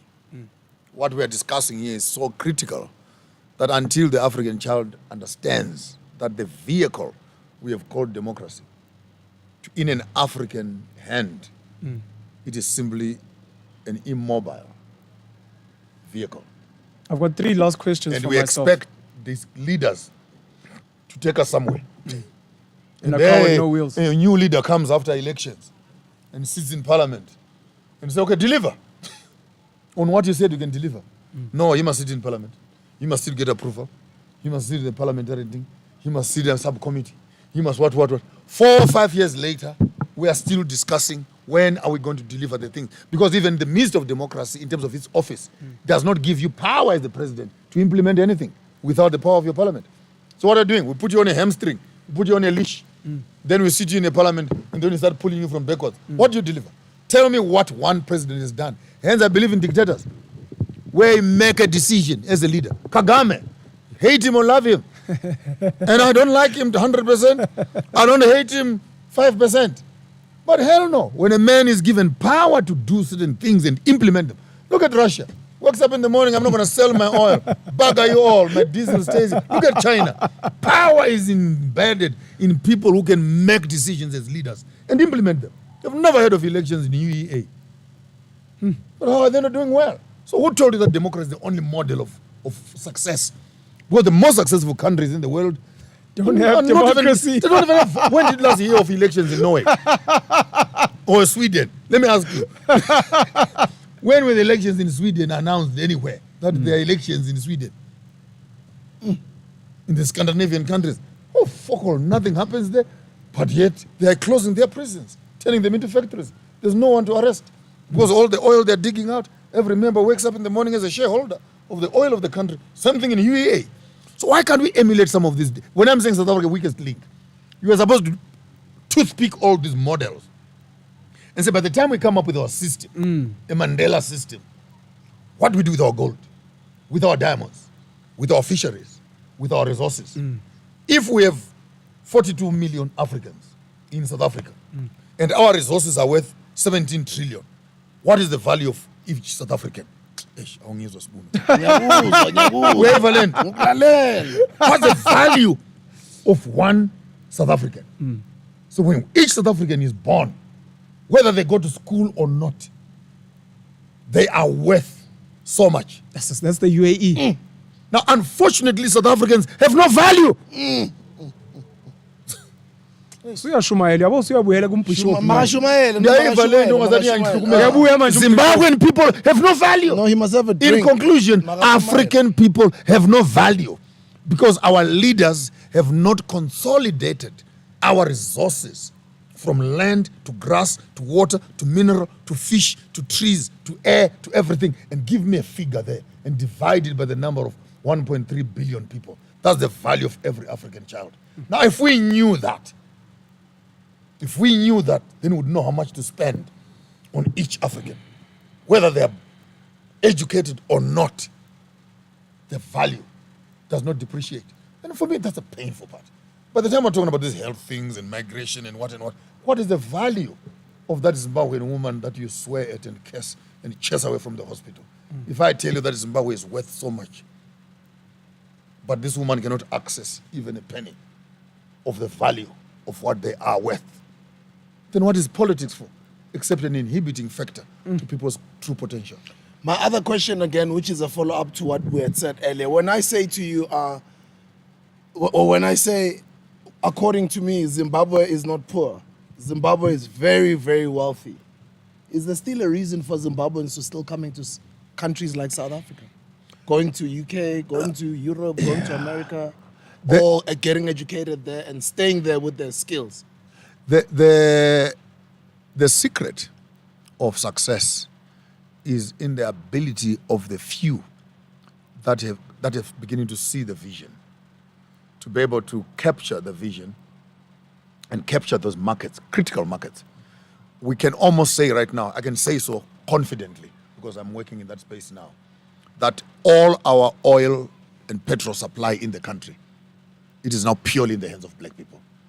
BP and Shell and Caltex, during the sanctions, they closed down because they wanted Mugabe to be chased away. Yes. So one black man took the opportunity and walked into the oil space. He now owns the entire oil of the country, including the pipeline from Zimbabwe to Mozambique. It's now in black hands. And people are saying it's corruption. Mozambique is another wealthy nation. Okay? They're talking about corruption, because now an African man is holding there. But I was saying, imagine if the same attitude could begin to flow across the entire retail space, industries, the entire manufacturing space. There's no corruption here, because politics is a prostitute of business. So until we have money in business to buy our politicians, you can never have free and effective politics. We South Africa right now, we're in a mess. Please repeat that. Until we have money. We have money to buy the politicians. You can never have it. Yes, opinion. Politics is the prostitute of business. Politics. So politics is okujayivela ikudunisele if you have the money. You have the money. Do you have the money? And in South Africa. And in South Africa. Nina Machenze South Africa. No, you did. Nina in South Africa, you're still talking about your economy. But I can tell you upfront right now, the day I will know that South Africans are serious is when elections are coming and 5 to 6, 7 black African leaders can put together 200 million and put it on a leader of your choice to run the government. And push for policies. Then I know you're in business. Well, that's how America runs. The lobbyists. But you buy a politician, they are worth the price. You buy them. I just want to mention this quickly since we speak about that. Capitec, which has 90% black account owners, clients. The owner is Michael Leroux. He's the biggest funder of political parties. He's funded 15 million rand to the DA. The second biggest is Patrice Motsepe, 10 million rand to the ANC. He's patronized by blacks. But which political party is he funding? The DA. No, I'm touching on this just so people that can know. But he's not only funding the DA. No, he's not only funding the DA. But Patrice is not only funding the ANC as well. So, but angifuna sikhulume nemali zabo Patrice. Yes. Isincane. Politics is an expensive business. There was almost like 2 billion rand in Nazareth here. It's genuine money. What you are reporting on the top side is less. There's real money that needs to be spoken about. 2 billion.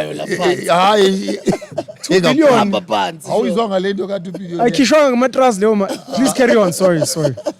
So we need to patronize the critical components of business and create a wealth base.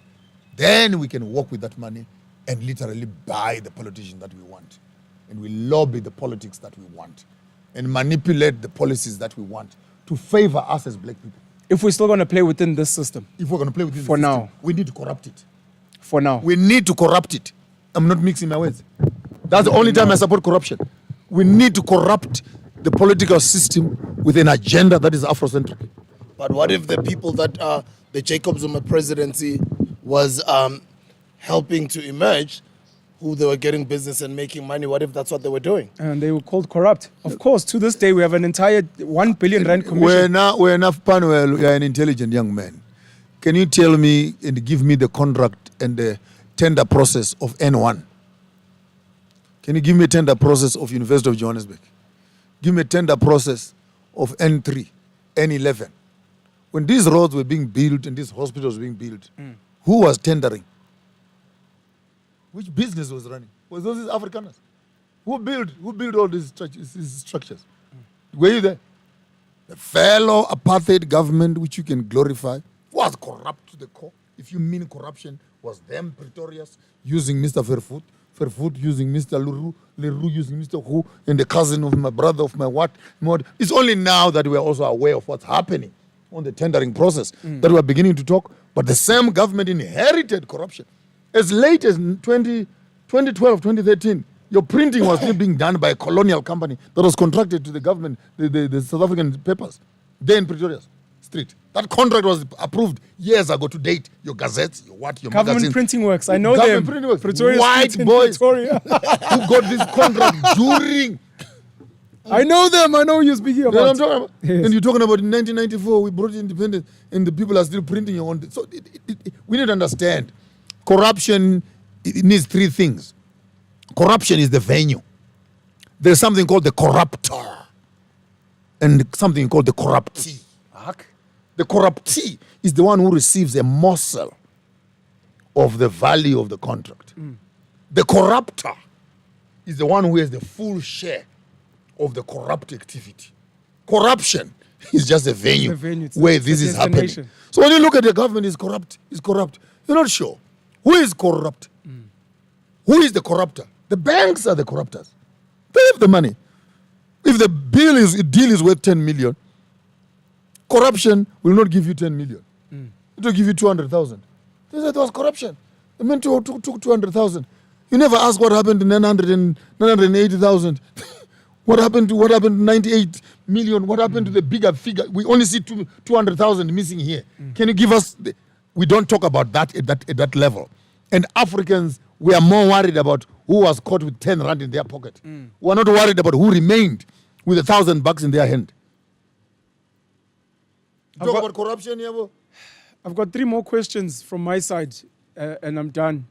The first one is... we can't be done. We can't be done. I mean, I cancelled my whole day for this man today. Yeah, we have to go on. Just, we can keep going. Until he stops. Okay, let me start Until with he says, guys, I have to go. Let me start with these Let's 3 go questions. In. Let's go in, bro. What is your current view on borders? They currently exist. A lot of South Africans, and this is going to be a very key point leading up to the 2024 elections. We are aware of it. What is your thoughts on borders and immigration, not just for Zimbabweans, but for everyone, and also for the African continent? Because South Africans are also not just allowed to just step into any country and say, but this is Africa. That's the first one. The second...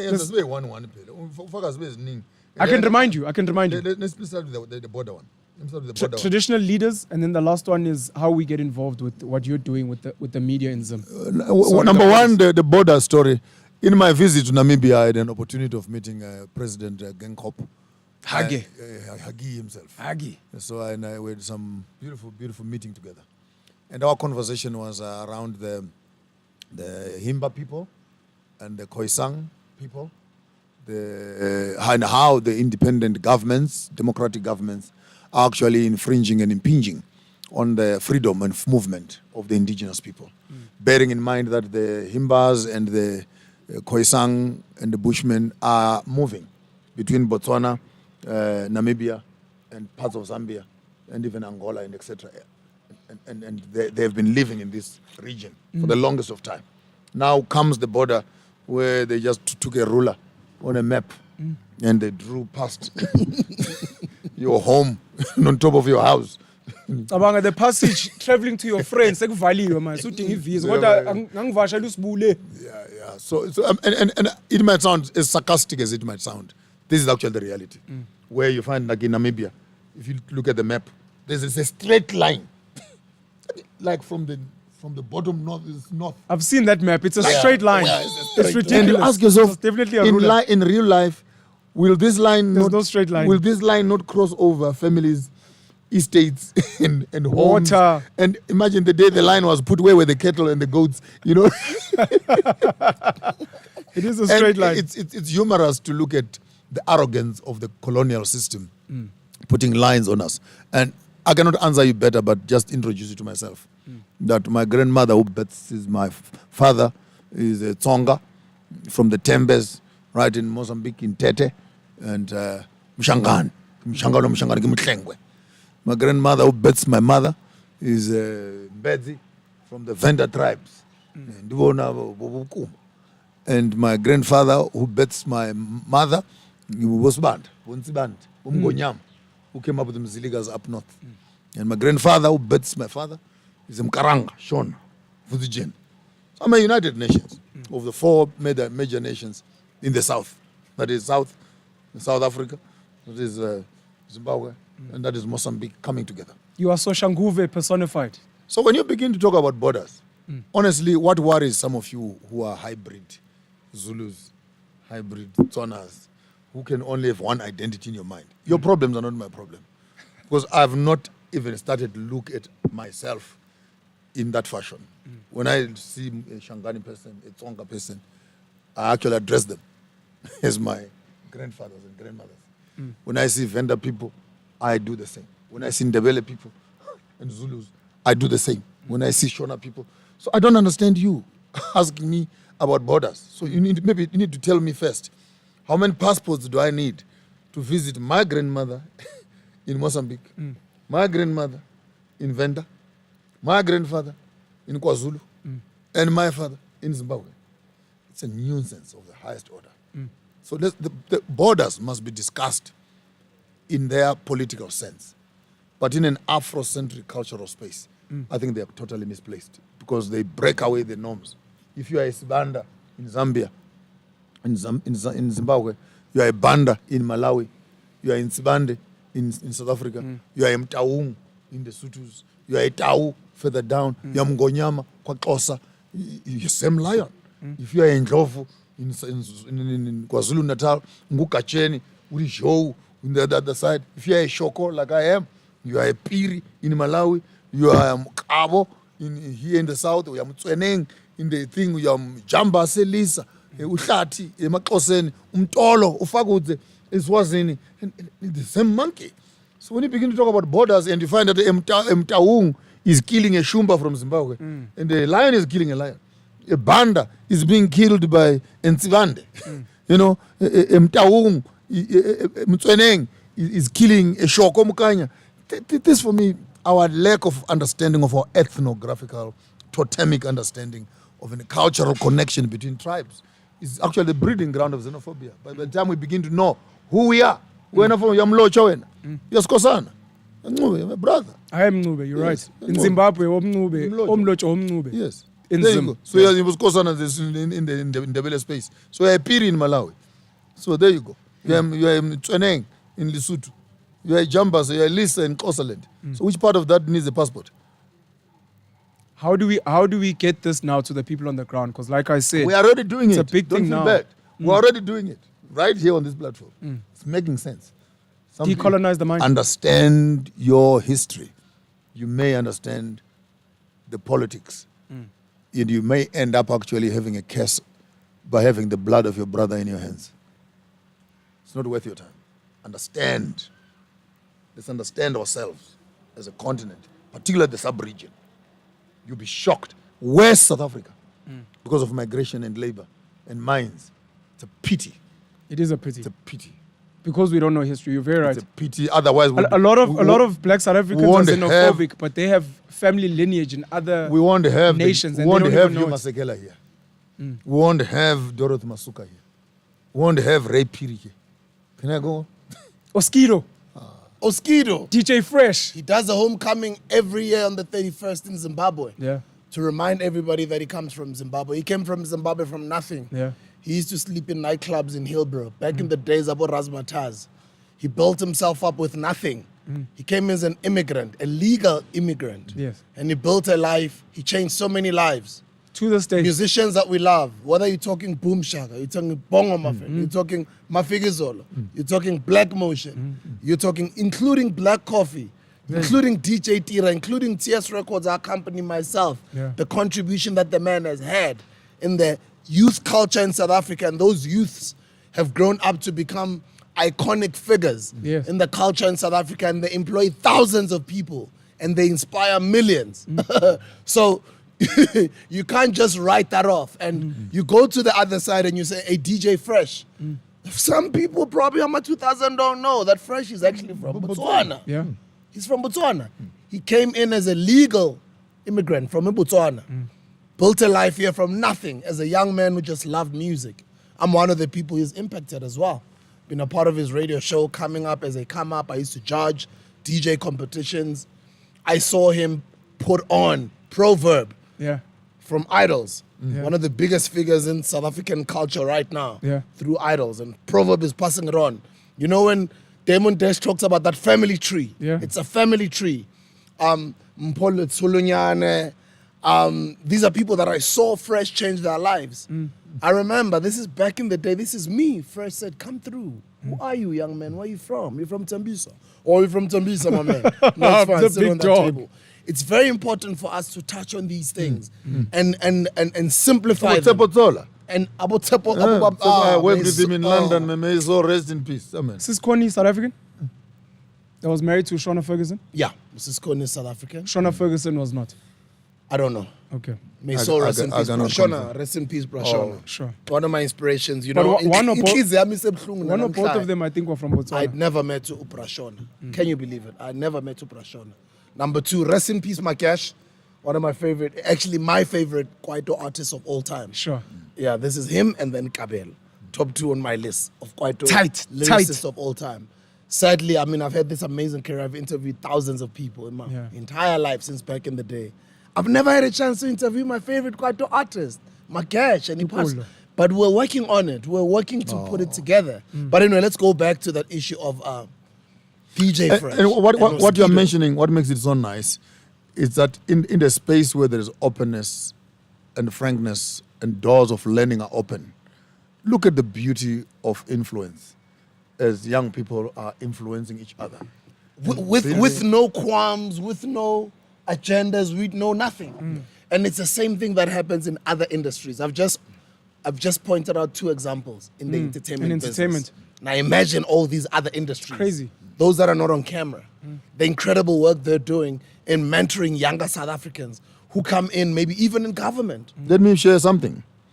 The collapse of the Zimbabwean government during the Mugabe regime and the transition into the Mnangagwa Second Republic saw an exodus of public servants, engineers, doctors, who are right now as we speak, occupy your middle and upper management within the total government infrastructure, be it hospitals, be it roads, be it IT, be it etc. Remember, when you came back from independence as South Africans, you did not have the brain power.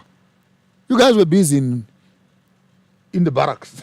As black people, we didn't have Fighting. a black But the class. the mindset that was needed in terms of running your government, it would be interesting for you if you had time. Just go through a research in some of the infrastructures and business and government departments. You'll be shocked that your permanent secretaries, deputy directors, and etc., they are all Zimbabweans. Not in a bad way, but we brought with us the gift also that we had started off this journey earlier on. We now had the skills of employment. If right now I put an advert for a job right now, and you can see how many, a serious qualification, and you ask for CVs, and if you are looking for experience and you're looking for qualifications, you can tell me by percentage how many of them will be Zimbabweans, how many will be South Africans, and which one will you choose if you are really looking at that. So let's not look at that as a disadvantage, but it's an advantage and a time for us to share our experience and grow together. So what happened? Sorry to disturb. I know the conversation continues. Go for it. We've been maybe an hour into this interview. What happened when you got here and I told you that I wear South African brands every day? And I did say that even these are called kicks. These are South African brands. I wear South African brands I wear local every day.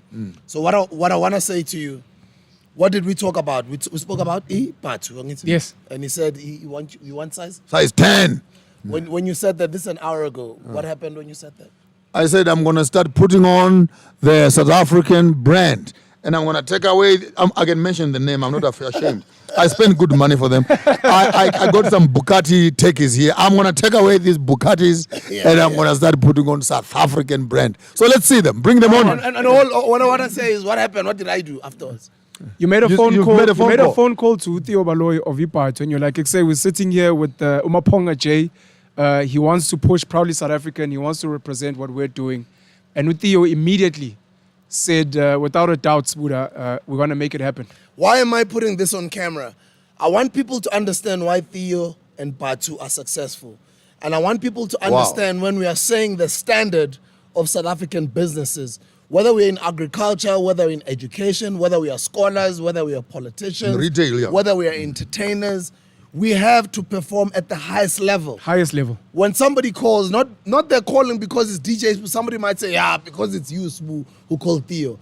But come on, guys, an hour. They can order online and see. An hour. They can order online and see. And I said, I'm going to pay for it. Yeah. I said, he's my guest. And then look how many pairs he brought. Oh, The mercy. professionalism of the company called Batu. Jesus Christ. Come on, come here. Bring- come bring- here. and Let the- them bring it. Let them bring it. Let them bring let them on him camera. come too. Yeah. This is what we're talking about when we're saying we need to transform. We're changing the game. It's World Kati class. Sadak. If World you can class. build yourself to become world class, Let him come on camera. Come speak on behalf of what's Ipa. best? To come? That Yeah, way? yeah, let them come. We'll share the mics, yeah, one by one, yeah. I want people to understand ukuthi the level, the standard is high, guys. We can't drop the ball. We have to operate in excellence. In excellence. The other day, I saw the president wearing ipat. Yes. President who? Cyril Ramaphosa. Yes. Yeah. There's a campaign with. I made a call an hour ago. You're getting your 3 pairs now, not even 1 pair. Guys, That's why. That's why Patu is part. Yeah. This Welcome is how to the virtual This cuckoo. is how they operate. Hey! This is how they operate. Give me a Speak to the people. tell the people about Penyo, the speak shoes to them. first. Sure. So this is our latest. Please come closer to the mic. Guys, welcome to the virtual Mkuku, and thank you so much for honoring us with your presence. On behalf of Upatu, but just Nani yourselves, we appreciate you. Thank you for welcoming us. Sure. Please, can you introduce yourselves and what's happening? I'm Tabang. Oh, you're fine. I work for Patu. Hi, Tabang. Yes. Tabang, I work for Patu. And this is my co-worker, Samke. She's also part of our team at Patu. Yes. So this is our latest shoe, which is the Sky Edition. Jeez. And the color is Sky Orange. Right? So yeah, Patu is actually a very comfortable shoe. Penyo's got this Thank you blue so one. much. I do. Justice has Shout out got, to has Theo. got a white one. I also have a white one. Shout out to Theo. And we're Thank giving you. you more. We're giving you more. The more the merrier. The more the merrier. Tell us about the other one. So the other one is a Sky Red. It's a Sky Red edition. So yeah, we have about 8 colorways. They come in Lotus, which is the orange, which with a touch of purple. It comes with red, it comes in white, a blue, and a grand black. Jeez. Thank And you so much. a full black. Siabon, you are a presenter here on the wrist as well? It's fine. It's a long story. It's a long Okay. story. But yeah. you're going through a journey? I'm going through a journey. See, he's Thank you going so through much. his own journey, what we're Thank you saying so earlier. much. Sure. Journey of redefining. Beautiful. Thank you, bro. Shala. Beautiful. And then the third one? The third one is the Sky Light Blue. This is one of our colorways that we have at Patu. Right? Now, I need You're being I spoiled. need to speak about something. And this Oh, is here's the spoiled. fourth one. This is the magic. Here's the white. fourth one. Oh, this one. No. Plus is putting the day today.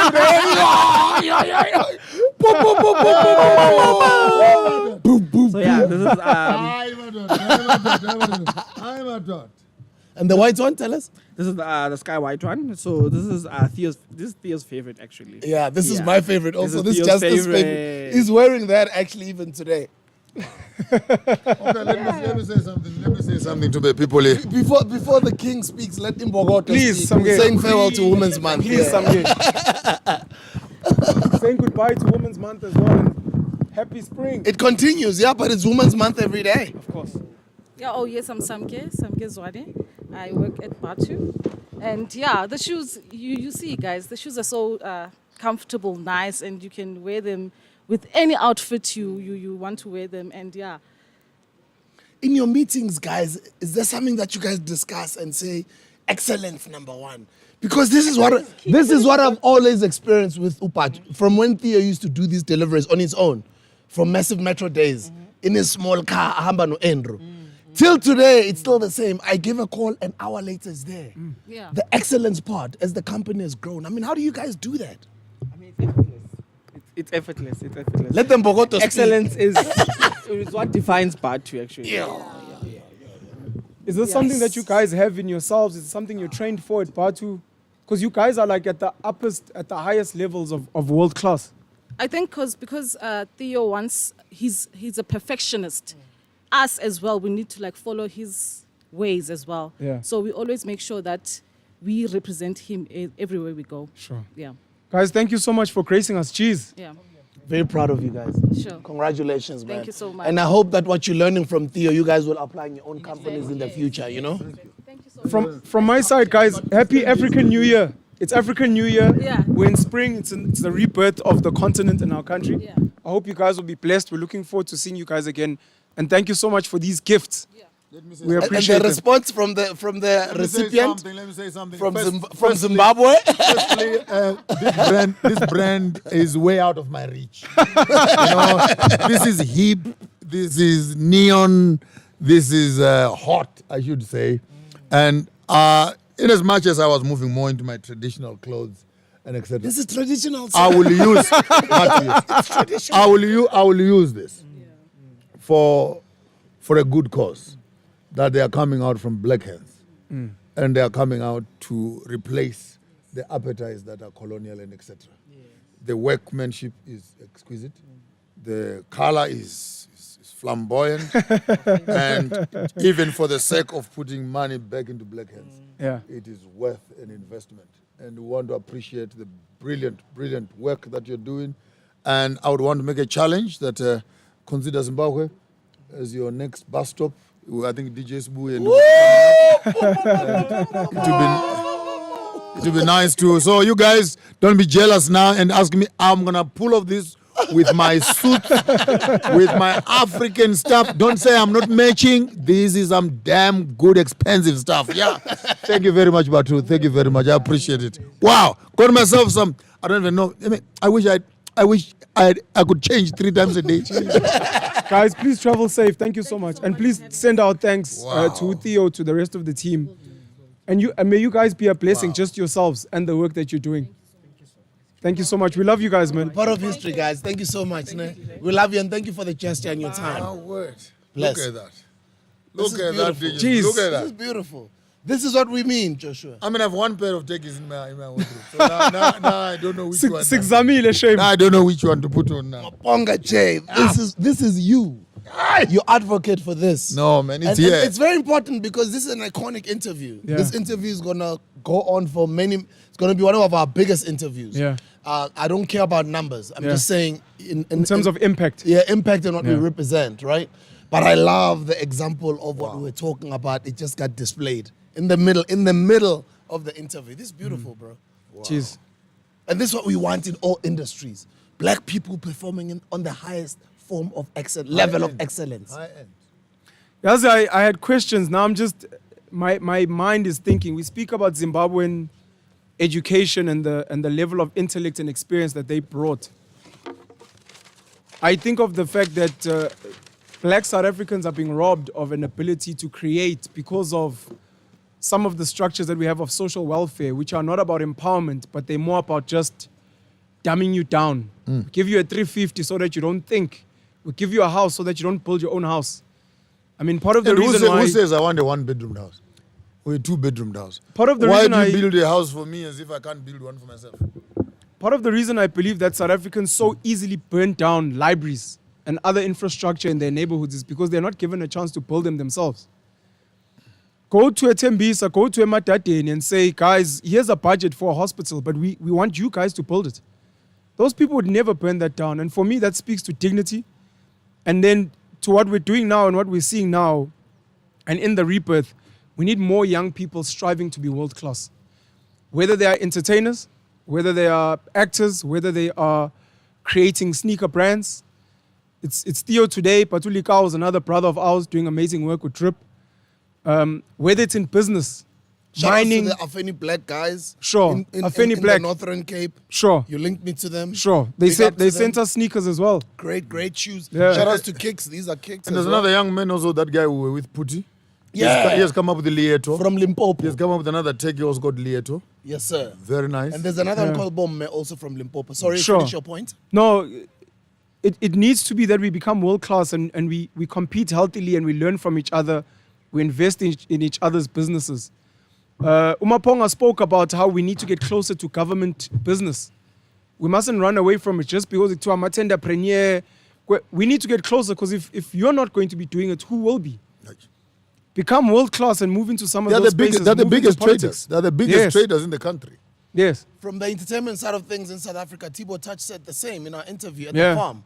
He said, I'm going back to the SABC as a form of service to my country. Yes. Yes, I'm an entrepreneur, I'm doing well on my own, but I kind of felt when duty called, I raised my hand and let me go serve my country. Without being pompous, I had an opportunity of staying here in South Africa. Yeah. And retire here comfortably. Once in a while, do a presentation here and there, but sit in my palace there, do my music. I've been in that and palace. see my kids grow, Yeah. etc. But then I look back home and I say, what is the use of me enjoying so much to myself. When my own people and the country where I'm of birth is languishing. Why can't I take a bit of, I did Amma Bishop as a program. I did Abafundis. I did the Joshua Show. I've been creating content, both online, offline, TV, and etc. And then I look at it, I go back home and I watch my Zimbabwean TV and radio and I feel, man. This is answering my question. Man, there's something that can be done here, man. And I go back, and unfortunately, when you get back there, the red tape and the bureaucracy and the obsession with tradition, it's off the ceiling. This thing, it's not working, man. Let's create new content. But it's unfortunate. Even when you want to help people, you still stand being jeered at, being laughed at, being stereotyped, being marginalized, being excluded. But you don't stop giving to your people because they're not appreciating you. I have a principle by now, DJ Subu. This one is a hashtag. I am qualified to work for the unthankful. You as a Penuel. Because he ungalile. And I still do. Till today he stands on his point. He says, I am qualified to work for the unthankful. So you don't need to say thank you. I'll do what I must do. Because my reward is that I have done something for my people. Whether I get feedback, I get gratitude, it must be a bonus. But it's not the reason to do something that is right because you want to be thanked for it. Then you're shortchanging yourself. Why ungalile Penuel? Yeah, this is a long one. But I want to hear his reasons. I'm going to answer you. Why he gave up on us? I'm going to answer you. Mina jobang kanjalo till today angeke ngibangalele ngiyabancanya sho. What media work, what are you trying to build in Zim? How do we try and get involved? Brilliant Zimbabwean dollar billionaire, Strive Masiyiwa, has built an amazing business, and part of it was in media. Kwese Sports at some point, which was here in Bryanston in South Africa. Yeah. He's got international businesses. He's built media.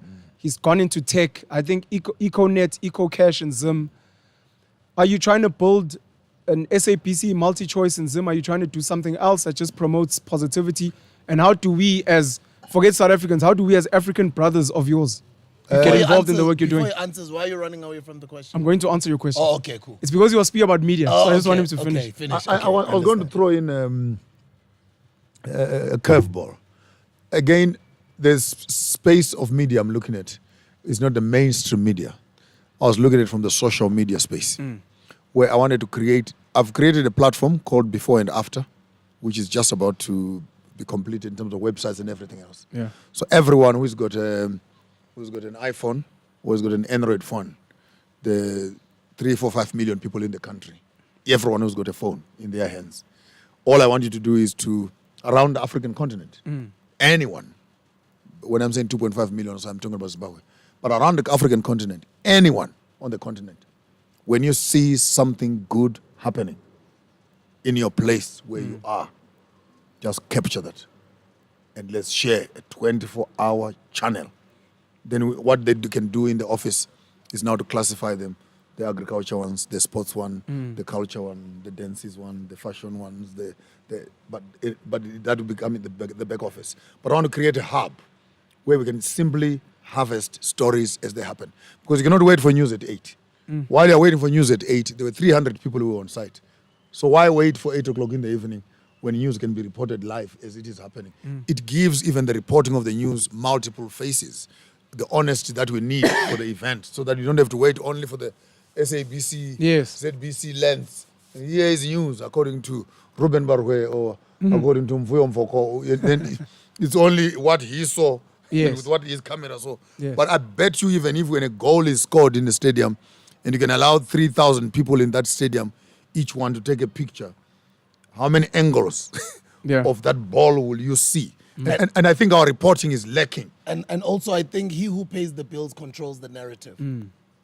So our reporting is lacking that diversity. So I want to create an environment in Zim, firstly for the Zimbabwean community, but ultimately I'm seeing this becoming a big African archive where at the press of a button I can see what is happening in Sudan, what is happening in Angola, and all of us as African children can begin to have a community where even what is happening here, he could have been taking a picture of us and say, these guys are interviewing. Something is happening in Kenya, something is happening in Djibouti, and just for people. And because remember, apartheid worked very hard to make sure that South Africa was not in touch with the rest of Africa. Yes. So you would only see news of what's happening in the country. Yes. Even what was happening in Lesotho or Swaziland. But now in the free space that we are in, I think it's worth a while to say, how do we take the hustlers' corner into Kenya? Who are the hustlers there?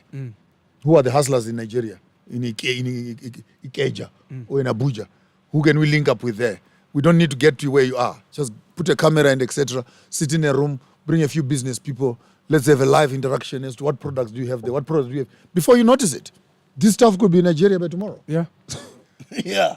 And what is in Nigeria? It will be because of this episode. What is in Nigeria? It will be by tomorrow because of this episode. And what is in Nigeria could be here by tomorrow morning. Yeah. It can be overnight flight. So for me, it begins to create a business environment, a community of knowledge sharing. And in the midst of that, there's lots of business interactions and information that could be spread across the borders. Like right now, you may not need to buy X from X. You're already running transport. So why not move your transport to these goods? So if I'm in Zim, why not use your car to bring my stuff to my doorstep? So these very brands we have, if they can connect with someone in transport, we can convert that into business model. Sure. I want to create that venue. And let me contribute and say you made me meet, he's a CEO, that man, of an amazing company, Roy Kwangware. Kwangware. That's a Zim boy. A Zim boy. You introduced me to him. He's in Witbank. He started introducing me to some big boy. Well, not yet, but he started telling me about his relationships and some people he knows who have been in, and he says you actually even know them better. People who have been in the beverages space forever in Zim. And a lot of people who are entrepreneurs who are young, I want to help you take more photos. And I understand, but I always say, do you understand what is at hand? Do you understand logistics? Do you understand warehousing? Do you understand manufacturing? Do you understand the marketing part of it, even when it gets outside? Do you already have clients? What are you distributing into the market already? Is it in the FMCG space? So I'm always encouraging guys, link us up to people who are already doing that. It does not have to be beverages, but other things. But anyway, for some reason, coincidentally, I always say, good, what we're doing is spiritual. You know, even earlier on, this entire place was booked. We were not supposed to shoot here. Yeah. But I always say, like, you know, you can turn something and it has been into something amazing. Yes. There was just this little corner here. We wanted to shoot outside today because it's spring day. Over there by the blooming, beautiful pink flowers. By the flowers. Maybe one of the cameras, when you're done, cutaways of how the beautiful flowers are blooming. It's the 1st of September. Yeah, but they're blooming already, man. But we took a corner and we turned it into this. Yes. Right? And that's what we're all doing as black people. So it's so amazing that the gentleman you introduced me to is now willing to introduce us to people who might take more fire to even greater heights in Zimbabwe, right? And you are sitting here, and earlier on I was speaking about land, and you're like, no, not even land. And he's like, even mining. Yes. We can have a conversation. Yes. My business partner in Mofire with his other partners, they're into mining. Guys, these things, it's our time. Let's do them now. I'm wearing Kisua Africa. Yeah, give me a contact. This is Kisua Africa. Give me contact, my brother. There is low end all the way up to luxurious African brands. You've got your Makloses that are playing in their space. Yes. You've got your Tepo jeans that are I playing got a in pair their of space. socks. My wife bought me a pair of socks. Skinny school socks. That's what I'm no, wearing. they are Makloses. Oh, I also have the Makloses. I could only afford one sock. But what's nice But is, they're nice. They're nice. But what's nice is we've got a market of you whom are our leaders wearing Louis Vuittons, wearing Gucci's. It's okay. We're saying there's nothing wrong with you guys playing in that space. But play in that space with African brands. No, but we now have them. I made a promise. Right? I made a promise as far as brands are concerned. Never. Over my dead body. Cheese. Never. Local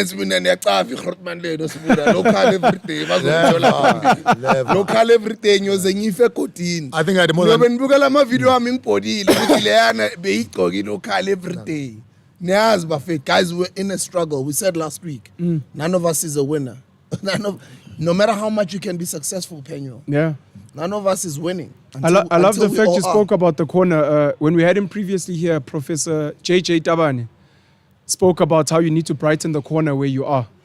You know, and it's a song that a lady that I know well, Nozugo Maponga, who's written a song about it, brighten the corner where you are. So I'm very appreciative that we've lit this up. People has helped us with the color schemes. Yeah. Of course, so I'm quite inspired, and I'm looking forward to joining this. Humans of New York is a plug that people can check out, where normal people's stories have been documented on the internet. Positive stories, some sad stories. I'm hoping that before and after is going to be something like that. Yeah. Of us documenting our stories. And we've spoken about this before, that with our phones, there's no reason why you have to wait for news cameras. You, wherever you are in a car, a story breaks, a fire, go with your phone, pretend you're a presenter, pretend, of course.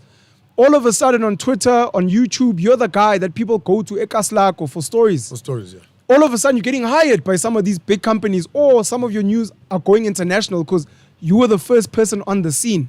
And I think so we have to do that. It's a Facebook and YouTube space.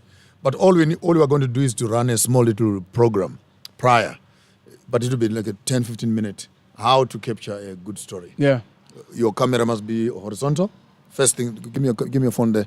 First things first, when you are going to be taking a storyline, maybe we better just do it now. When you are going to be using your camera to capture any story, don't take it at portrait. Please. Sure. All the pictures you send on social media. I know also YouTube supports this type. They must be of like this. landscape. Okay. We're going to use them on multiple platforms. Filming, okay. So if it goes on YouTube and you put it like this, then there's those black things. It cuts on the side. So the first rule is that always use your camera Landscape. on landscape. And second rule, make sure that the space on the top and the space on the bottom and sides, it's always clear. Don't cut people and chop people off, stuff like that. And don't leave too much space on the top. But it's more or less photography kind of skills, where when you are putting a picture in, leave enough space, leg room, and keep your focus on your subject. What is exactly that you want to capture, so that it does not become zigzag. And try and be steady while you are taking your picture. If you are even better, put your headphones set on, so that your sound can be coming, your commentary can be coming from your mouthpiece into your phone, which will record a clearer sound, rather than recording the sound from here. The surrounding sound is also captured with it. So when you are doing that, try and keep your set of headphones on and do your commentary on what you are seeing from your mouthpiece, so that the sound is much clearer. Keep your focus on the thing, keep it landscape. And last commentary, never turn your back away from the sun. Avoid taking pictures and the sun is into your camera. So don't be against the sun. That is the biggest flash we have in the world. For what it is worth, always make sure that you use the sun as your flash. Yes, that's your lighting. Try by all means to keep your back away from the... No. So your back must be to the sun. Yeah. Your back must be to the sun. Your sun must be on your back. On your back, yeah. And your camera can go this way. First few rules of how to shoot a good picture. And while you are shooting, before you click the shoot button, walk around and always see where the best shade is. Boom. So that you can now see where there's more light, more reflection, and get to capture a good picture. And remember, when you capture a good picture, you never know. Your picture might actually be worth a few more millions in a few years later, when you are the one who captured it at the right angle. Do you understand why I sell in the streets and why I do my videos? Please tell us. So that's what I mean. Like, I'm happy that he's going towards building some media platform in Zim. Yes. And is already communicating to the audience out there, to the when I talk about hustlers in the streets, man, I get emotional, because that's me, bro. Yeah. Like, I'm just those guys. Sister, sosanguve. Kama pitori tlaka mama bupane pitori korengeng re tlaka now like katlo zan ngapa tembisa ngapa Alexandra ngapa Jos ngapa. I'm those guys that are selling there. Sabona kushan mama ano anankona sister amina lenje 10 rand. Those guys, that's what he's speaking to. Yeah. Because he's developing a business model and he's speaking to the masses of people in the streets, ordinary people. And he's just giving them just simple lessons. And that's what I do. Simple lessons. Smile. Greet the person with a smile. Be friendly to them. Be humble. Take the product, put it into their hand. Let them feel it. Let them feel it. Let them feel the product. Yes. A cold can is a sold can. And do you know what I do? And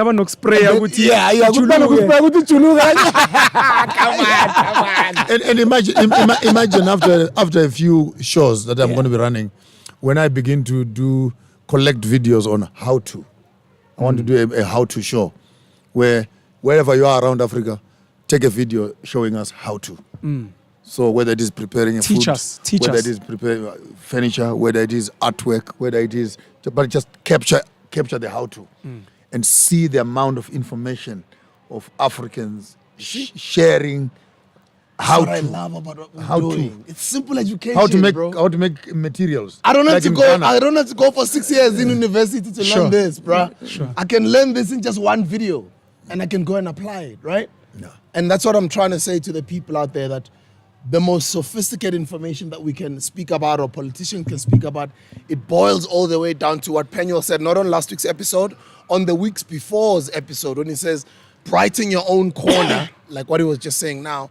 Yes, we complain about the national issues. We complain about provincial issues. But uhlalapi, which municipality rules your area or runs your area?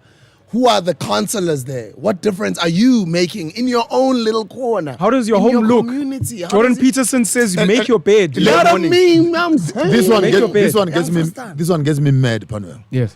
Every time I put a poster up, of course, I'm in a polluted political environment in Zimbabwe. Yes. Where you put anything up, it's about ZANU-PF. Of course. It's ZANU-PF. And I'm saying, guys, are you telling me that even wiping your backside, ZANU-PF must be involved?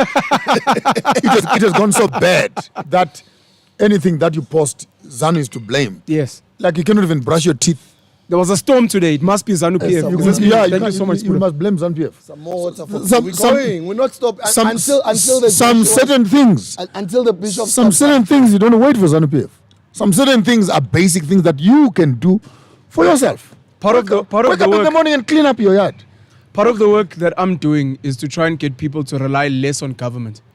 It's bad for politics, it's bad for business, but it's what's best for Africa and Africans and the world at large.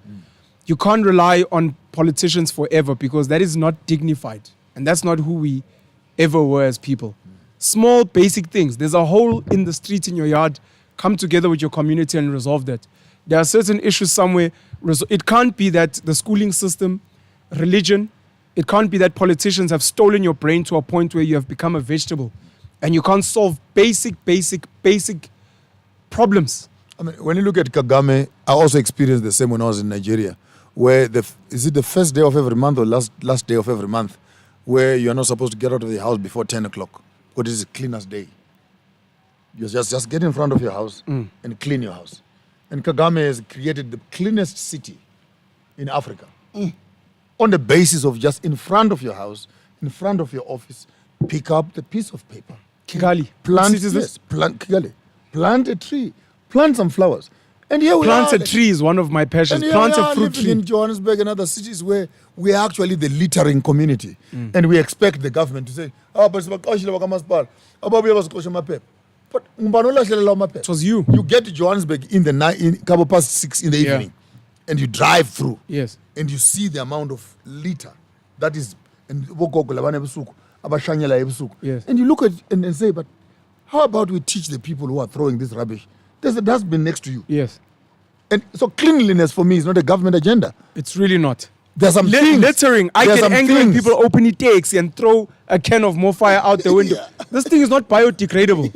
You No. use your rather keep it fit when Yeah, basic this is an logic. emblem. It's worth keeping. It's worth keeping. And then you find other guys, mind here, who take these more fire cans because it's good material there. Yes.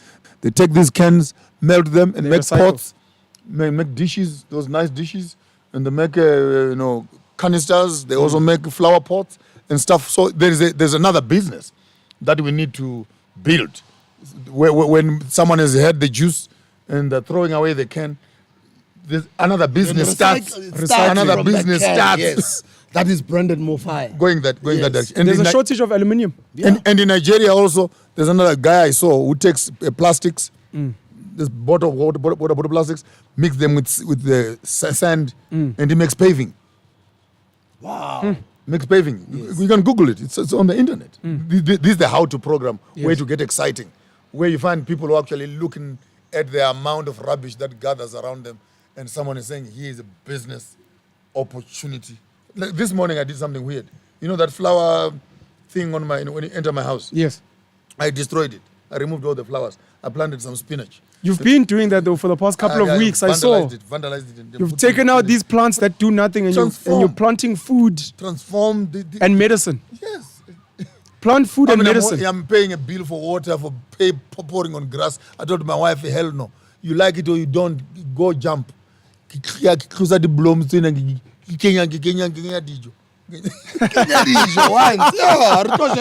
Yes. We can't be Uber eating the whole whatever. Slambile. Slambile. Before and after No, guys, we can before talk and after Africa. Yeah, we can talk until the cows come home. But I think what we are saying is the revolution which is on the hustler's corner here must translate itself. Virtual Mkuku. Into virtual Mkuku, must translate itself into the virtual Mkuku in the university. Virtual Mkuku into the pharmaceuticals. Virtual Mkuku into the manufacturing. That's where we are missing it also.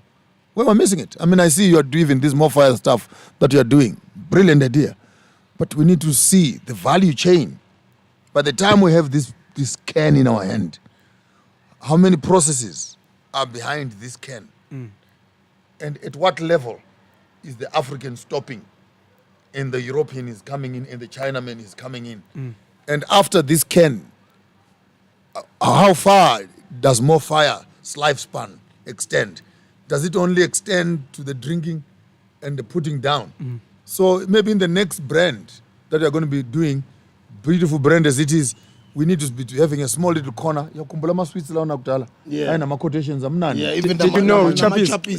Did you know? Hey, we were not even worried about the sweet. Yeah. We were worried about education. Yeah. So I'm thinking maybe as we go forward, we may have a did you know? Yeah. Like small little business suggestions. But you know what I like? You've already given our hustlers and squatters some great ideas. Yeah. You already said when the MoFi can gets thrown away, grab it. Already, because there's a video that I posted, Penuel, when I was selling MoFi.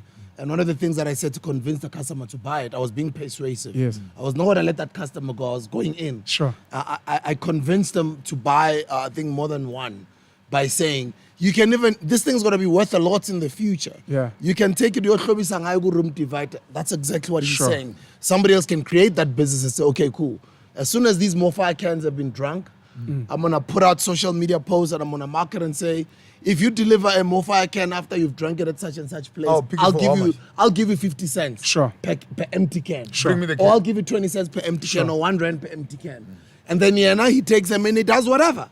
And then he turns it into an incredible business. You know what I mean? Now that's another layer. Another generation. We can either do that or partner with somebody who brings that great idea to us. Brilliant. Guys, it's just so many things that we can do. Let's stop in our minds thinking just up to here. Let's stop limiting ourselves and thinking inside the box. We're more greater. That's why I sell in the streets. Because I've been to Ghana. I know that's what they do. I've been to Nigeria. That's what they do. I've been and all the way to Ekaslam, it happens in our eyes. Mina ngikhules spaza ndoda kumambanban ku sister. Mina ngintwana sespaza. Bengipay sespaza. Vandag ngintwana trade. Go the wholesalers and cash and carry space. I'm learning from the Muslim community. I'm learning from the informal markets, from that space. Naso shy around the kasi. Asasuspethanga iphaza kuseseyezi. Sure.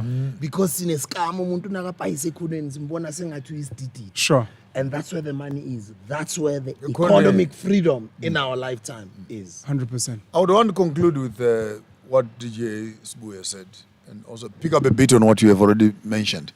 There are 3 types of people. Those that think in the box and they are stuck in the box. Because the box defines the limitations. And Lord help me, we don't even know who designed that box.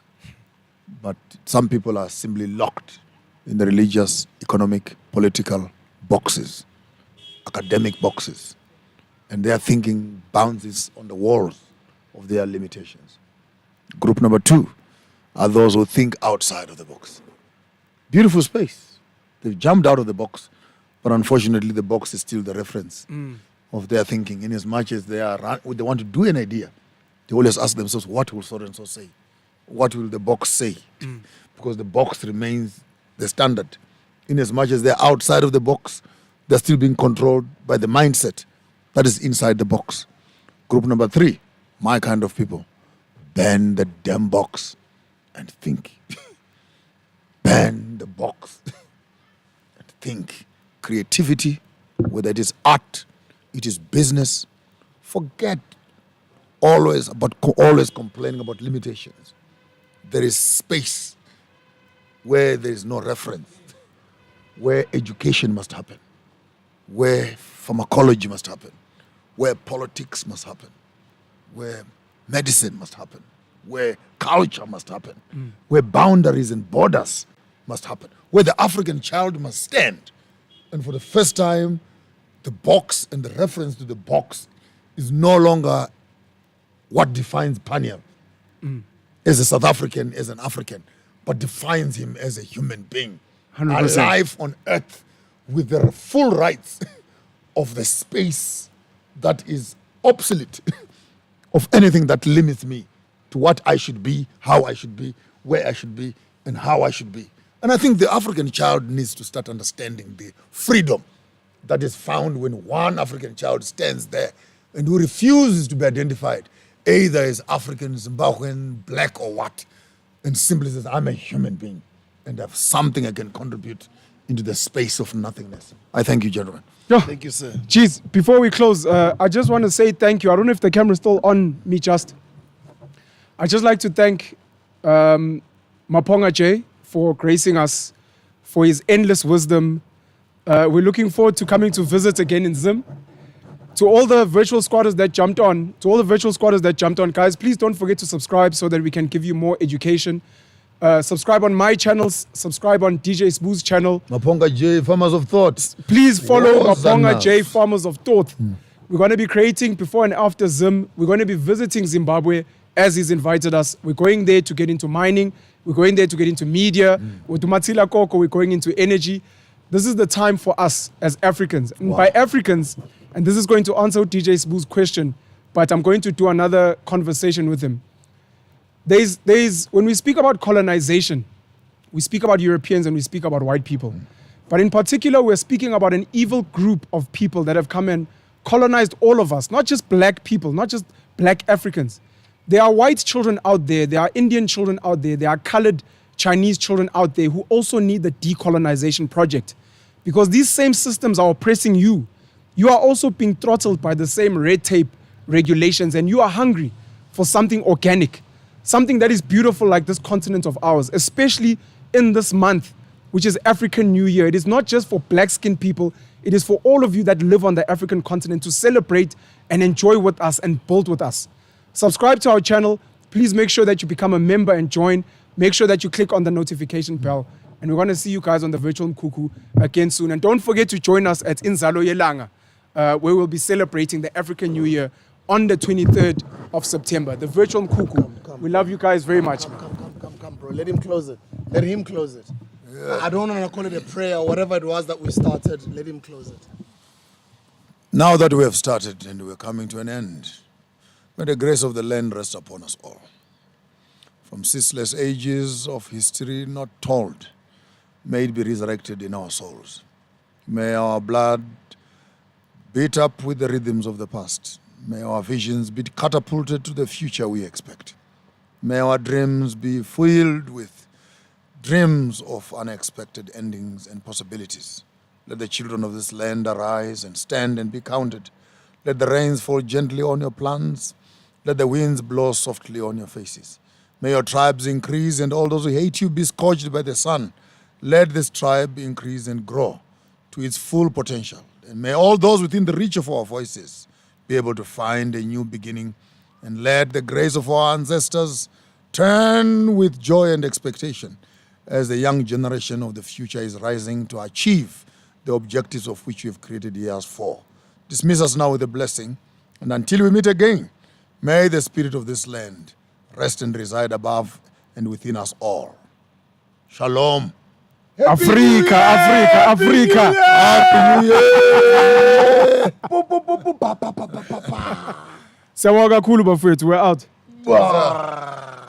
This is the Hustler's Corner.